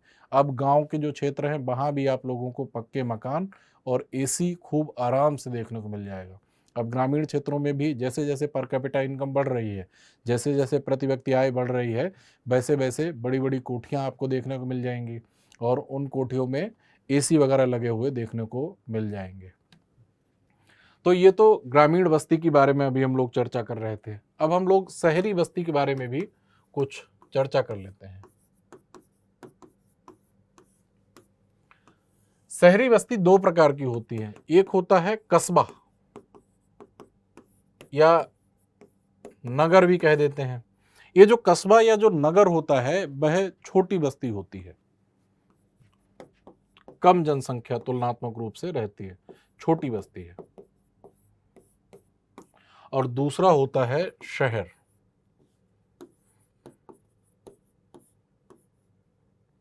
शहर तुलनात्मक रूप से बड़ी बस्ती होती है। जैसे इसको इस तरीके से समझिए, मान लीजिए आप लोग जिस जगह रह रहे हैं तो जो आपका जिला होगा वह जिला शहर होगा सामान्य रूप से। तो वो जो शहर होगा वह एक बड़ी शहरी बस्ती है। उस जिले के अंतर्गत ही कई कस्बे हो सकते हैं, ब्लॉक लेवल पर हो सकते हैं या तहसील लेवल पर हो सकते हैं। तो इस प्रकार से जो कस्बा या जो नगर का क्षेत्र होता है वह छोटी बस्ती होती है और जो शहर होता है वह बड़ी बस्ती होती है। और ये बात हम लोगों ने पहले ही समझ ली थी कि जो शहरी बस्ती होती है उसमें अधिकांशतः जो लोग होते हैं वे अर्थव्यवस्था के द्वितीयक और तृतीयक क्षेत्र में लगे होते हैं। शहरों के बढ़ने का कारण या वर्तमान समय में जो शहरीकरण है भारत में वह काफ़ी तेज़ी से बढ़ रहा है। ग्रामीण क्षेत्रों से लोग शहरों की ओर पलायन कर रहे हैं। उसका कारण क्या है कि शहरों में अधिक चिकित्सकीय सुविधाएं उपलब्ध हैं, शिक्षा के लिए अधिक अवसर उपलब्ध हैं या रोजगार के अधिक अवसर उपलब्ध हैं। वहाँ पर मेडिकल फैसिलिटीज़ के साथ साथ और बहुत प्रकार अन्य प्रकार की फैसिलिटीज़ अवेलेबल हैं। बिजली की उपलब्धता रहती है वहाँ पर, या अन्य रिक्रिएशनल एक्टिविटीज़ होती हैं, डिस्को हैं, पब हैं, एंजॉयमेंट के लिए और बहुत सारे साधन है वहाँ पर। तो इन सब चीज़ों की वजह से वर्तमान समय में भारत में शहरीकरण की प्रवृत्ति काफ़ी तेज़ी से बढ़ रही है। लोग ग्रामीण क्षेत्रों से प्रवास करके शहरी क्षेत्रों की ओर बढ़ रहे हैं। जैसे जो ग्रामीण क्षेत्रों में रहते हैं जो लोग, तो उनकी इनकम जैसे ही बढ़ती है और वे इस सामर्थ्य में हो पाते हैं कि वे शहर में कोई मकान खरीद सकें, तो सबसे पहला काम वो आजकल यही करते हैं कि ग्रामीण क्षेत्रों में अगर इनकम थोड़ी सी बढ़ी, उन्होंने क्या किया, निकटतम शहर या जो उनका पसंदीदा शहर है वहाँ पर वो ज़मीन खरीदते हैं, मकान बनवाते हैं, या किसी मेट्रो शहर में जाते हैं तो वहाँ फ्लैट वगैरह खरीदते हैं, मकान बनवाते हैं और वहाँ रहने लगते हैं। तो उसका कारण यही है कि शहरों में सुविधाएं अधिक हैं, तो उन सुविधाओं के चलते लोग आकर्षित होते हैं शहरों की तरफ, और इसीलिए भारत में शहरीकरण की जो प्रवृत्ति है उसमें काफ़ी तेजी आ गई है।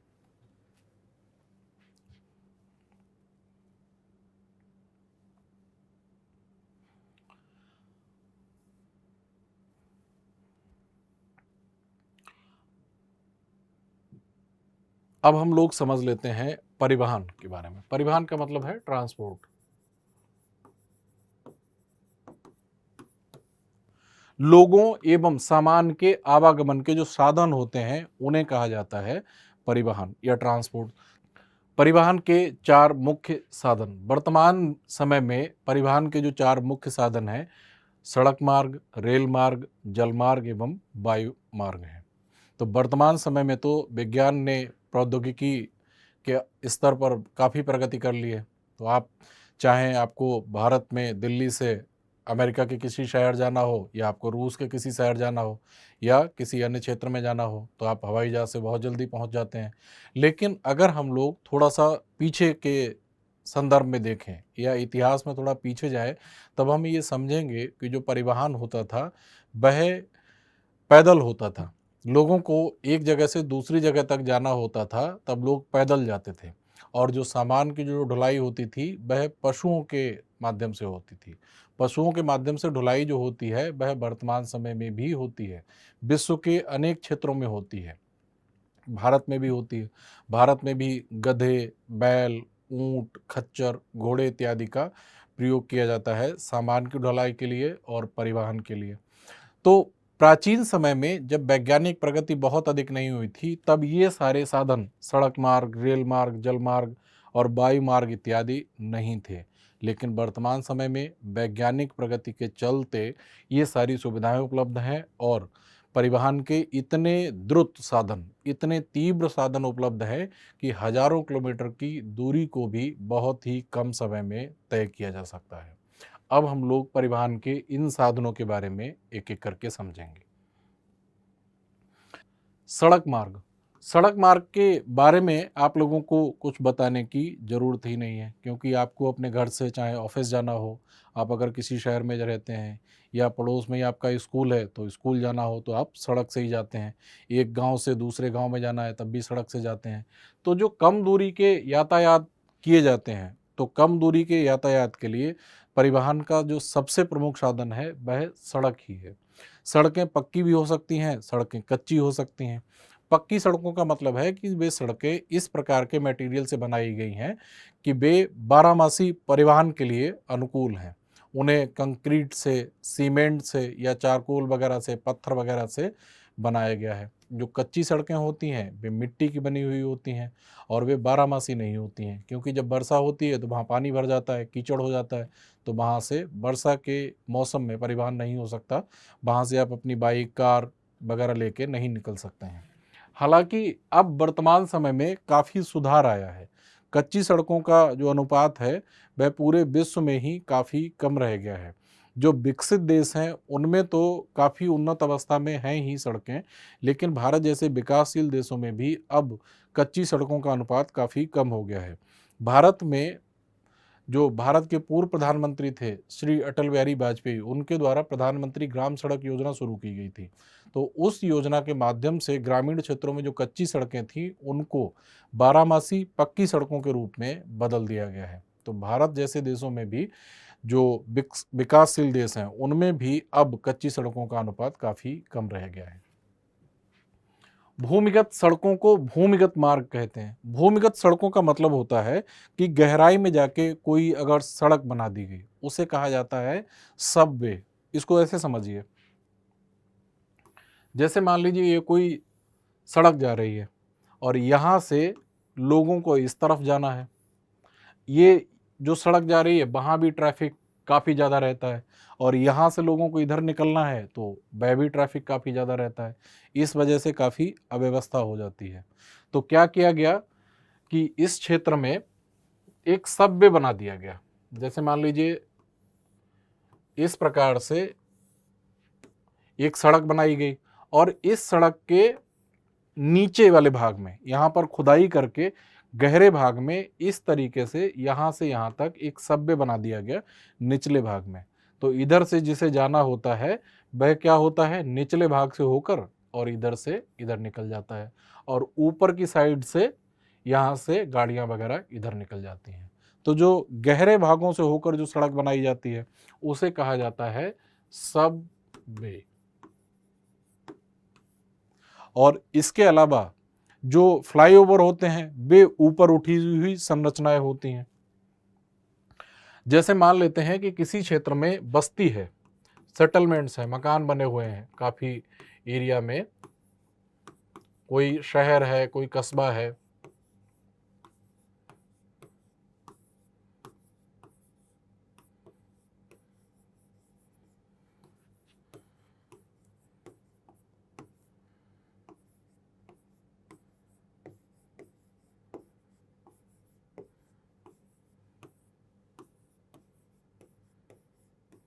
इस प्रकार से कोई बस्ती मान लेते हैं, तो यहाँ पर आपको इस वाले एरिया से इधर के लिए सड़क को कनेक्ट करना है। क्या करेंगे, यहाँ से लेकर यहाँ तक पिलर्स खड़े करके और इसके ऊपर एक फ्लाईओवर बना दिया गया। और क्या होता है, गाड़ियाँ इस फ्लाईओवर से निकल जाती हैं ऊपरी वाले भाग से और जो नीचे की बस्ती है वह आराम से रहते हैं और कोई इंटरफेयर नहीं होता। जहाँ ऊपर फ्लाईओवर से गाड़ियाँ वगैरह निकलती रहती हैं, नीचे के लोग आराम से रहते हैं, कोई इंटरफेयर नहीं होता।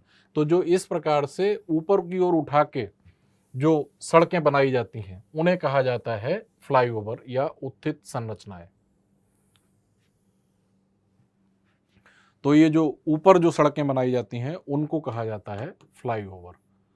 बड़े शहरों में आप लोगों को फ्लाईओवर देखने को बहुत आसानी से मिल जाएंगे। फ्लाईओवर उत्थित संरचनाओं के ऊपर बनाए जाते हैं और भूमिगत सड़कों को भूमिगत मार्ग कहते हैं। दूसरा है रेल मार्ग। अब यहीं पर सड़क मार्ग के बारे में आप लोगों को बता दूं कि अभी कुछ ही समय पहले की ये न्यूज़ है कि वर्तमान समय में भारत देश संयुक्त राज्य अमेरिका के बाद सड़क नेटवर्क के मामले में दूसरा सबसे बड़ा दुनिया का देश बन गया है। सड़क नेटवर्क के मामले में सबसे पहला है यूएसए और दूसरा है इंडिया। सड़क के क्षेत्र में काफी विकास हुआ है भारत में। अब हम लोग रेल मार्ग के बारे में पढ़ लेते हैं।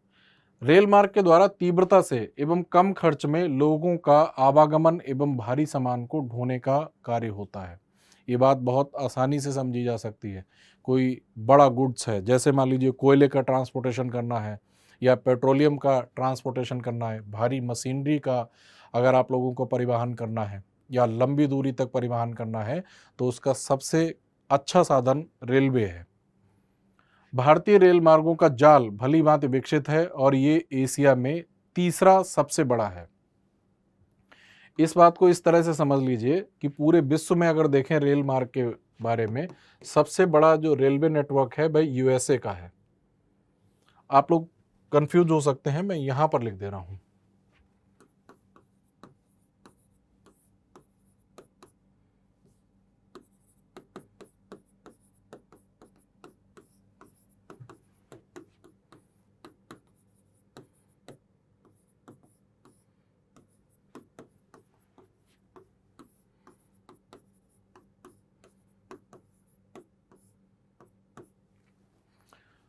सबसे पहले नंबर पर आता है यूएसए, संयुक्त राज्य अमेरिका। दूसरे नंबर पर आता है चाइना। तीसरे नंबर पर आता है रशिया या रूस और चौथे नंबर पर आता है इंडिया। पूरे विश्व में, तो पूरे विश्व में चौथे नंबर पर है। और अगर देखेंगे एशिया में, तो ये एशिया में तीसरे नंबर पर है, क्योंकि चाइना भी एशिया में आता है, रशिया भी एशिया में आता है, इंडिया भी एशिया में आता है। आपकी किताब में जो जानकारी दी गई है उसमें शायद लिख दिया गया है कि एशिया का सबसे बड़ा जो रेल नेटवर्क है भारत में है, वह जानकारी गलत है। उसे मैंने अपडेट कर दिया है और उसके साथ साथ आप लोग यहाँ पर भी इस लिखी हुई जो जानकारी आपको लोगों को दी जा रही है, यहाँ से भी जानकारी को अपडेट कर लीजिएगा। ये एशिया में तीसरा सबसे बड़ा नेटवर्क है, ये मैंने अपडेट करके लिखा है।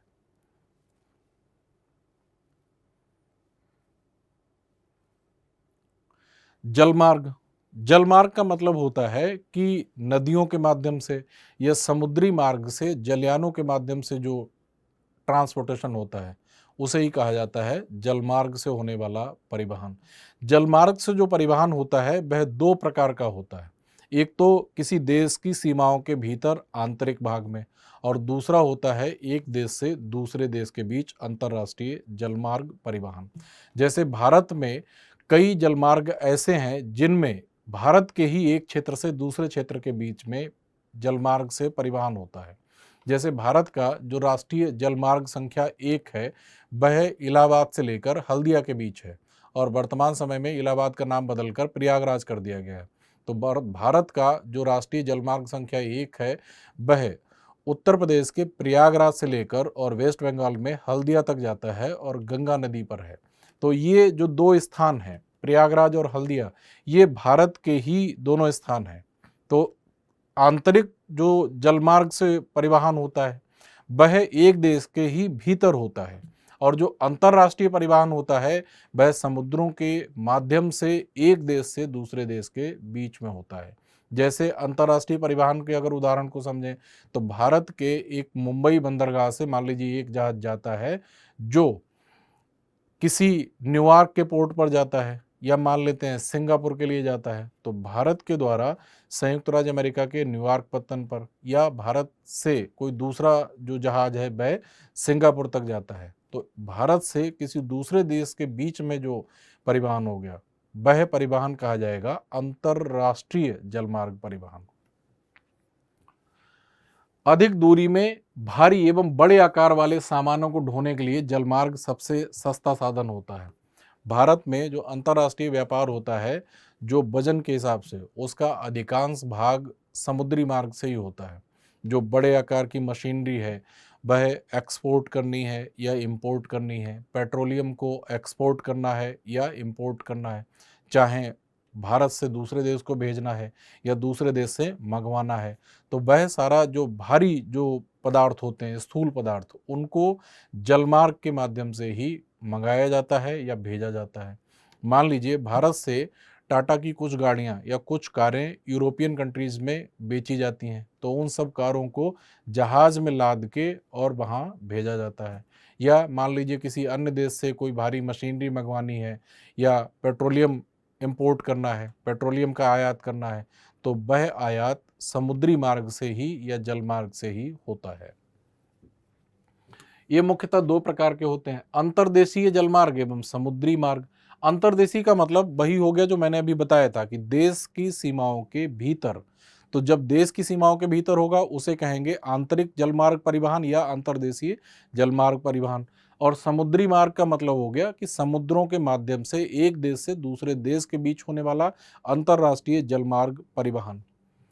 90 नदियों एवं झीलों का उपयोग अंतर्देशीय जलमार्ग के लिए होता है। 90 का मतलब हो गया, इसे शब्द को थोड़ा सा सुधार लीजिए, नौगम्य कर लीजिएगा।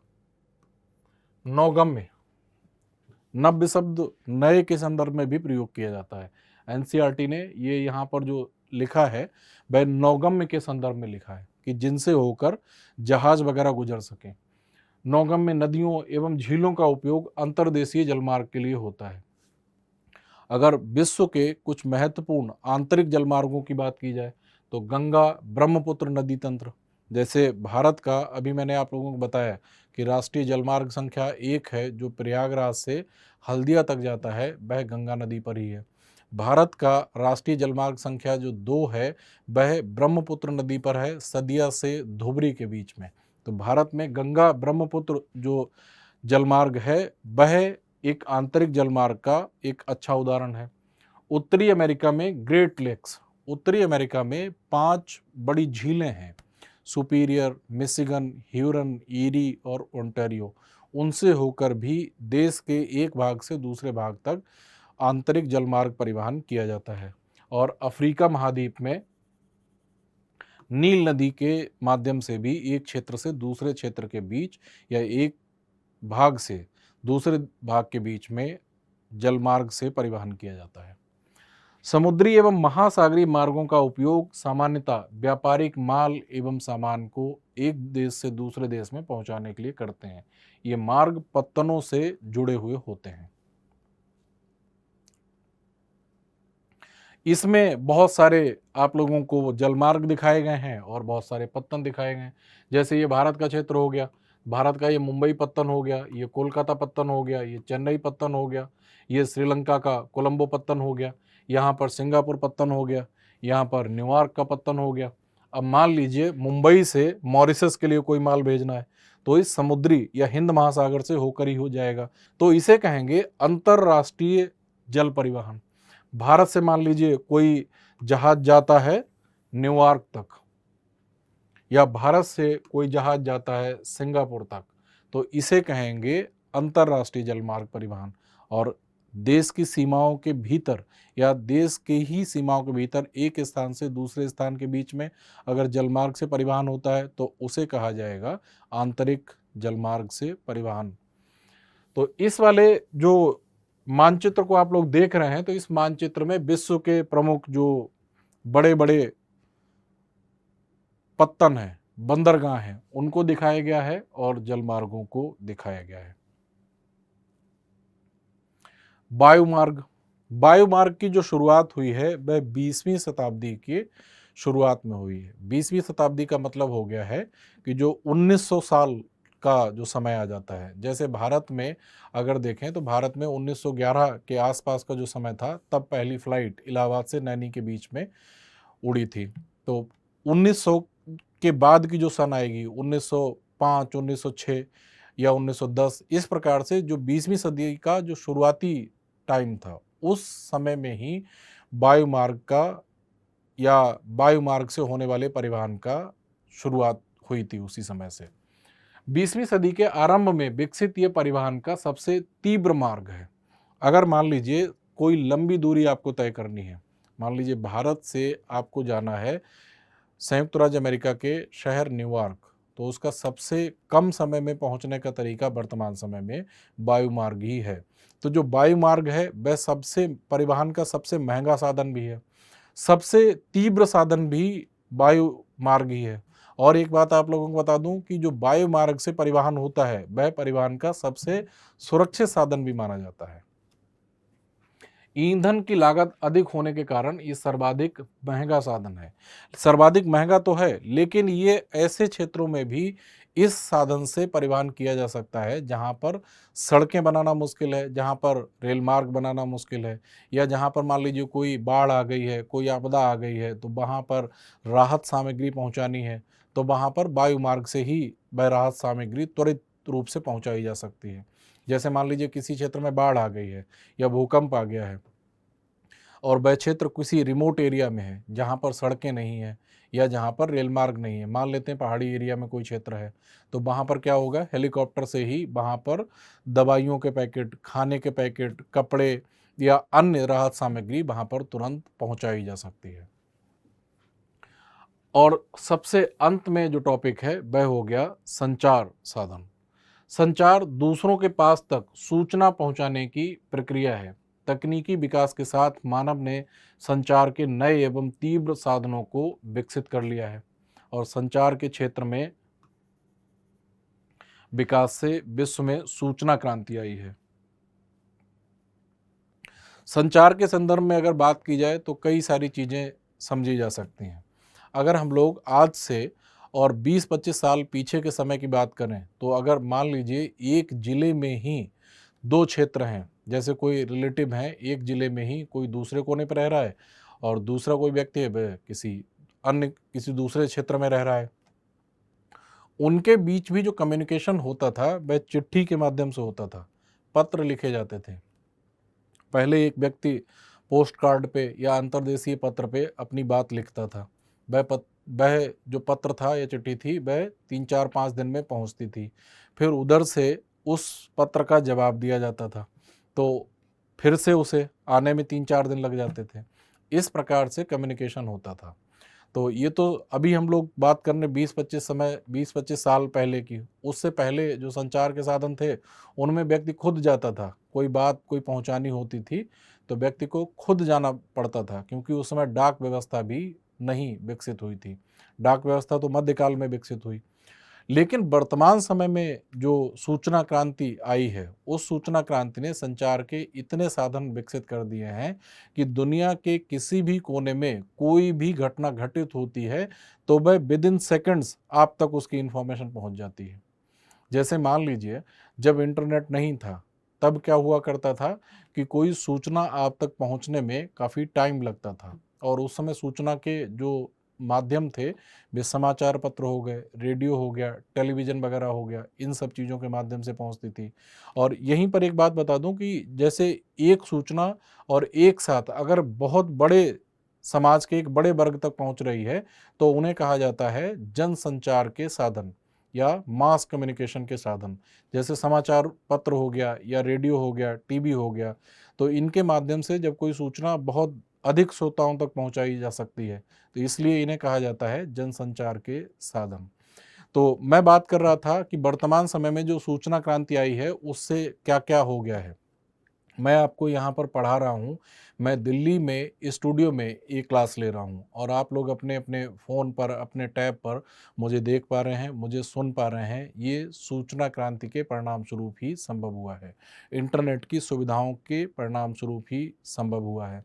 आप अपने किसी दोस्त से या कोई मान लीजिए बहुत दूर रहता है, अमेरिका में रहता है, कोई रहता है ऑस्ट्रेलिया में रहता है, कोई यूरोप के किसी अन्य देश में रहता है, तो आप उससे लाइव बात कर लेते हैं। ये सब कैसे संभव हुआ है? सूचना क्रांति के परिणाम स्वरूप ही संभव हुआ है। तो वर्तमान समय में सूचना क्रांति का समय चल रहा है और सूचना क्रांति के चलते ऐसी प्रौद्योगिकी विकसित हो गई है जिससे कि सूचना का आदान प्रदान करना बहुत ही कम समय में किया जा सकता है। चाहे ईमेल करना हो या कोई अगर फाइल किसी को भेजनी है, आप तुरंत क्या करते हैं, व्हाट्सएप कर देते हैं। तो ये सब जो परिवर्तन जो हुए हैं, ये जो विकास हुआ है वैज्ञानिक और प्रौद्योगिकी क्षेत्र में, इन्होंने सूचना के क्षेत्र में या संचार के क्षेत्र में एक क्रांति ला दी है। और अब दुनिया भर की किसी भी घटना की जानकारी आप लोगों को पलक झपकते ही मिल जाती है। और ये सब वैज्ञानिक प्रगति के माध्यम से संभव हुआ है और उसके साथ साथ सैटेलाइट्स के माध्यम से संभव हुआ है। ये जो कम्युनिकेशन है ये सब कुछ सैटेलाइट्स के माध्यम से ही हो पाता है। जैसे आप लोग मुझे सुन पा रहे हैं अपने अपने घरों में बैठकर अपने मोबाइल फ़ोन पर और अपने टैब पर आप मुझे देख पा रहे हैं, सुन पा रहे हैं, ये सब कुछ इंटरनेट के माध्यम से संभव हुआ है। इंटरनेट सैटेलाइट्स के माध्यम से संभव हुआ है। तो सैटेलाइट भी संचार क्रांति में एक बहुत बड़ी खोज है। सैटेलाइट्स के माध्यम से केवल संचार ही नहीं होता बल्कि सैटेलाइट्स विभिन्न उद्देश्यों के लिए प्रयोग में लाए जाते हैं। सैटेलाइट्स के माध्यम से भूमि का सर्वेक्षण किया जा सकता है। सैटेलाइट्स के माध्यम से वनों का सर्वेक्षण किया जा सकता है। सैटेलाइट्स के माध्यम से किसी क्षेत्र में खनिजों की उपस्थिति का पता लगाया जा सकता है। भूमिगत जल की उपस्थिति का पता लगाया जा सकता है। कम्युनिकेशन संभव होता है। जीपीएस के माध्यम से नेविगेशन जो होता है वह भी सैटेलाइट्स के माध्यम से होता है।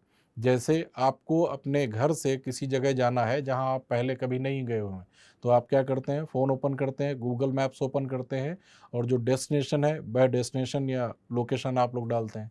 तो गूगल मैप्स आप लोगों को रास्ता दिखा देता है और जितनी रास्ता आप लोगों ने कवर कर ली होती है वह भी दिखाता जाता है। कितना टाइम और लगेगा, कितनी दूरी बची है, वह सब जानकारी आप लोगों को देता रहता है। 100 मीटर चल के लेफ़्ट लेना है, लेफ़्ट लेने के बाद आप 500 मीटर आगे चलेंगे, फिर एक मोड़ दाएँ की तरफ आएगा। तो ये सब जो जानकारी आप लोगों को मिलती है, ये सब कुछ सैटेलाइट्स के माध्यम से ही संभव हो पाता है। तो इन सैटेलाइट्स के विकास के परिणाम स्वरूप, वैज्ञानिक और प्रौद्योगिकी विकास के परिणाम स्वरूप और इंटरनेट के विकास के परिणाम स्वरूप वर्तमान समय में जो सूचना है या उसका संचार है, आदान-प्रदान है सूचना का, वह बहुत ही तीव्र गति से किया जा रहा है और वर्तमान समय में हम लोग सूचना क्रांति के समय में जी रहे हैं। तो ये तो यहाँ पर जो बातें थीं वह मुख्य रूप से आपके इस अध्याय में शामिल थीं। अब आपके इस अध्याय में कुछ इंटरेस्टिंग फैक्ट्स दिए गए हैं। कुछ तो बॉक्सेस में जानकारी दी गई हैं और कुछ जगह क्वेश्चन मार्क के आधार पर पूछी भी गई हैं। तो उनको मैंने यहाँ पर ले लिया है। पहली जानकारी दी गई है ऋतु प्रवास के बारे में। लोगों के मौसमी आवागमन को ऋतु प्रवास कहते हैं। जो लोग पशु पालते हैं वे मौसम में परिवर्तन के अनुसार नए चारागाहों की खोज में निकल जाते हैं। जैसे जो लोग पहाड़ी क्षेत्रों में रहते हैं, तो जब ठंड बहुत अधिक होती है और जब ठंड बहुत अधिक होती है तो लोग क्या करते हैं कि पहाड़ी क्षेत्रों से निचले भागों में या घाटियों के क्षेत्र में चले जाते हैं। और जब गर्मी अधिक होती है तो वे घाटियों को छोड़कर पर्वतों के ऊंचे वाले भागों में चले जाते हैं। भारत के संदर्भ में देखें तो भारत के जो पर्वतीय क्षेत्र हैं वहाँ भी कई ऐसी जनजातियाँ रहती हैं जो ऋतु प्रवास करती हैं। जैसे गद्दी हो गई, बकरवाल हो गई, भूटिया हो गई, ये ऐसी जनजातियाँ हैं जो ऋतु के अनुसार एक क्षेत्र से दूसरे क्षेत्र में प्रवास करते रहते हैं। जब गर्मी आई तो गर्मी आने पर लोग क्या करते हैं कि पर्वतों के ऊंचाई वाले भागों में चले जाते हैं और जब ठंड आती है तो घाटियों में जो समतल भूमि वाले क्षेत्र हैं उन जगह चले जाते हैं। तो कहने का मतलब है ऋतु के अनुसार एक क्षेत्र से दूसरे क्षेत्र में जाना, उसे कहा जाता है ऋतु प्रवास। एक जानकारी और दी गई है, जाइनिंग से ल्हासा के बीच चलने वाली रेलगाड़ी समुद्र तल से 4000 मीटर की ऊंचाई पर चलती है और जिसका सबसे ऊंचा जो बिंदु है समुद्र तल से 5072 मीटर पर है। जाइनिंग और जो ल्हासा के जो क्षेत्र है ये चीन में अवस्थित हैं। इसके लिए मैंने एक मानचित्र ले लिया है, आप लोग ये देखिए। ये तिब्बत का पठारी भाग है। ये वाला जो आप लोग एरिया देख रहे हैं ये तिब्बत का पठार है और इधर वाला ये जो एरिया है इधर ये भारत का क्षेत्र हो गया। आप लोग यहां पर देखिए, अब मैं इसको इरेज कर रहा हूं। आप लोग देखिए ये हो गया ल्हासा और यहां से ये हो गया जाइनिंग, ये लिखा हुआ है। तो ये वाली जो यहां से लेकर यहां तक जो रेल मार्ग है या यहां से यहां तक जो रेलगाड़ी चलती है वह विश्व के सबसे ऊंचाई वाले भागों में चलती है रेलगाड़ी। या इस तरीके से भी कह सकते हैं कि जाइनिंग से लेकर ल्हासा तक के बीच में जो रेल मार्ग है वह विश्व के सबसे अधिक ऊंचाई वाले स्थानों पर अवस्थित रेल मार्ग है और ये चाइना में है और तिब्बत के पठारी भाग में अवस्थित है। हिमालय पर्वत पर अगला इंटरेस्टिंग फैक्ट है, हिमालय पर्वत पर मनाली लेह राजमार्ग विश्व के सबसे ऊंचे सड़क मार्गों में से एक है। यहां पर मैं बता दूं, जो मनाली है वह हिमाचल प्रदेश में है भारत के,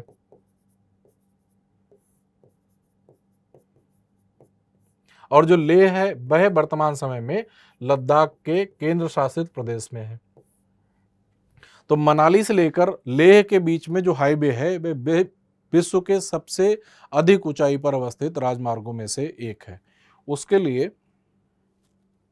भी मैंने एक मानचित्र लिया है। यहां देखेंगे ये वाला क्षेत्र जो है ये मनाली में है, ये हिमाचल प्रदेश का क्षेत्र है।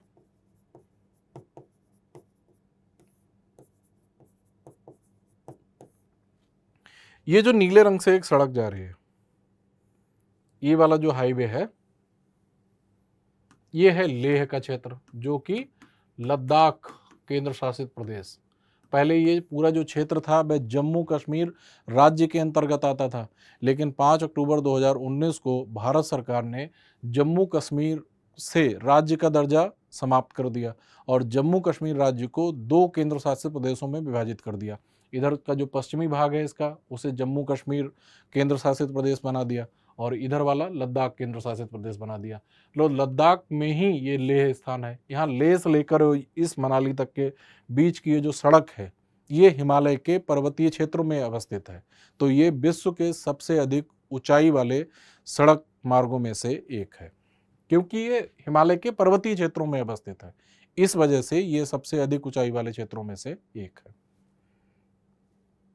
इस सड़क का एक मैंने फोटो भी ले लिया। जब मैंने गूगल किया मनाली टू लेह हाईवे, तो मुझे एक वेबसाइट से ये जानकारी मिली, तो मुझे पता चला कि यही मनाली से लेह का राजमार्ग है, हाईवे है। तो इस पे अधिकांशतः जब टूरिज्म का सीजन होता है, जब पर्यटन का सीजन होता है गर्मियों में, तो अधिकांश लोग यहाँ पहुँच जाते हैं, तो उसकी वजह से यहाँ भीड़ लग जाती है। एक आप लोगों के इस अध्याय में एक स्लाइड पर एक जानकारी दी गई है कि ट्रांस साइबेरियन रेल मार्ग विश्व में सबसे लंबा रेल मार्ग है, जो पश्चिमी रूस में सेंट पीटर्सबर्ग से लेकर और प्रशांत महासागरीय तट पर स्थित व्लादिवोस्तोक तक जाता है। जो ट्रांस साइबेरियन रेल मार्ग है वह विश्व में सबसे लंबा रेल मार्ग है और इधर है सेंट पीटर्सबर्ग, और यहाँ से लेकर आप लोग देखेंगे तो ये बहुत सारे स्टेशंस को कनेक्ट करता हुआ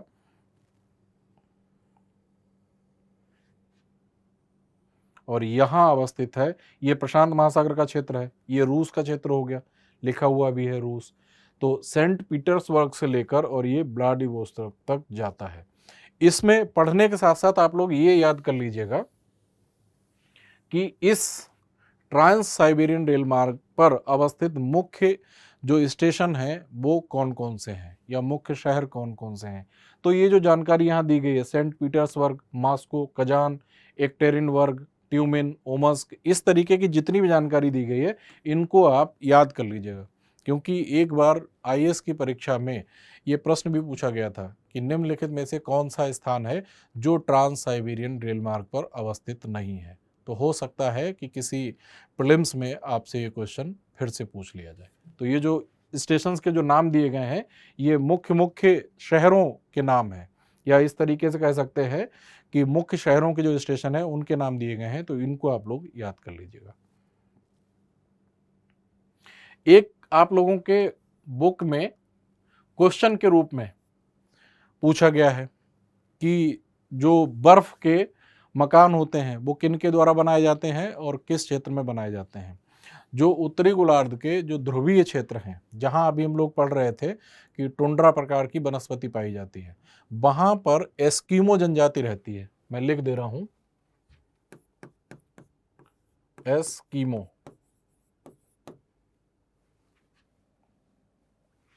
हिंदी में इस प्रकार लिखा जाता है। एस्किमो वहां पर जनजाति है एक। इस जनजाति के लोगों के द्वारा वहां पर इस प्रकार के बर्फ से घर बनाए जाते हैं। इनको कहा जाता है इग्लू। और ये जो इग्लू बनाए जाते हैं ये जो उत्तरी गोलार्ध के जो बहुत ही चरम कंडीशंस वाले जो क्षेत्र हैं, जैसे अलास्का का क्षेत्र हो गया, जैसे कनाडा के उत्तरी भाग हो गया, ग्रीनलैंड का क्षेत्र हो गया, या रूस का साइबेरिया का क्षेत्र हो गया, उन क्षेत्रों में इस प्रकार के इग्लू बनाकर एस्किमो जनजाति के लोग रहते हैं। एक भारत में सड़कों के बारे में एक जानकारी दी गई है कि भारत में जो 4 मुख्य शहर हैं उनको जोड़ते हुए स्वर्णिम चतुर्भुज योजना चलाई गई है। तो आप लोग देखेंगे ये इसमें जो दिखाई जा रही है वह है स्वर्णिम चतुर्भुज। स्वर्णिम चतुर्भुज क्या है? दिल्ली, मुंबई और चेन्नई और इधर कोलकाता, इनको जोड़ते हुए 6 या 8 लेन्स, 6 से 8 लेन वाले हाईवेज बनाए गए हैं। तो सड़कों के इस नेटवर्क को ही कहा जाता है स्वर्णिम चतुर्भुज। चतुर्भुज क्यों कहा जाता है? क्योंकि इसमें 4 भुजाएं हैं। एक हो गई दिल्ली से लेकर मुंबई के बीच, दूसरी हो गई मुंबई से लेकर चेन्नई के बीच, तीसरी हो गई चेन्नई से लेकर कोलकाता के बीच, और चौथी हो गई कोलकाता से लेकर न्यू दिल्ली के बीच। तो इसे ही कहा जाता है स्वर्णिम चतुर्भुज। ये भारत के जो 4 बड़े शहर हैं, जो कि 4 अलग अलग क्षेत्रों में अवस्थित हैं, उनको एक दूसरे से जोड़ने के लिए ये योजना शुरू की गई थी, और वर्तमान समय में ये योजना क्रियान्वित हो चुकी है, पूरी हो चुकी है, और ये एक्सप्रेस बेस काम कर रहे हैं। एक इसी संदर्भ में मैं और जानकारी दे दूं आप लोगों को। स्वर्णिम चतुर्भुज के अलावा भारत में 2 गलियारे हैं, उत्तर दक्षिण गलियारा और पूर्व पश्चिम गलियारा। तो जो उत्तर दक्षिण गलियारा है वह जम्मू कश्मीर के श्रीनगर से प्रारंभ होता हुआ, और ये इस प्रकार से यहाँ पर कन्याकुमारी तक जाता है। उत्तर में श्रीनगर से शुरू होके और दक्षिण में कन्याकुमारी तक जाता है। ये है उत्तर दक्षिण गलियारा। उत्तर इधर हो गया, दक्षिण इधर हो गया, तो इसे कहा जाता है उत्तर दक्षिण गलियारा या नॉर्थ साउथ कॉरिडोर। भारत में एक पूर्व पश्चिम भी गलियारा है, जो कि पश्चिम में गुजरात में पोरबंदर से जाता है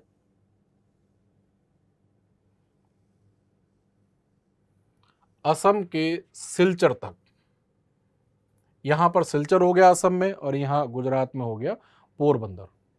तो पोरबंदर से लेकर और सिलचर तक ये पूर्व पश्चिम गलियारा जाता है, क्योंकि इधर पश्चिम दिशा है और इधर पूर्व दिशा हो गई।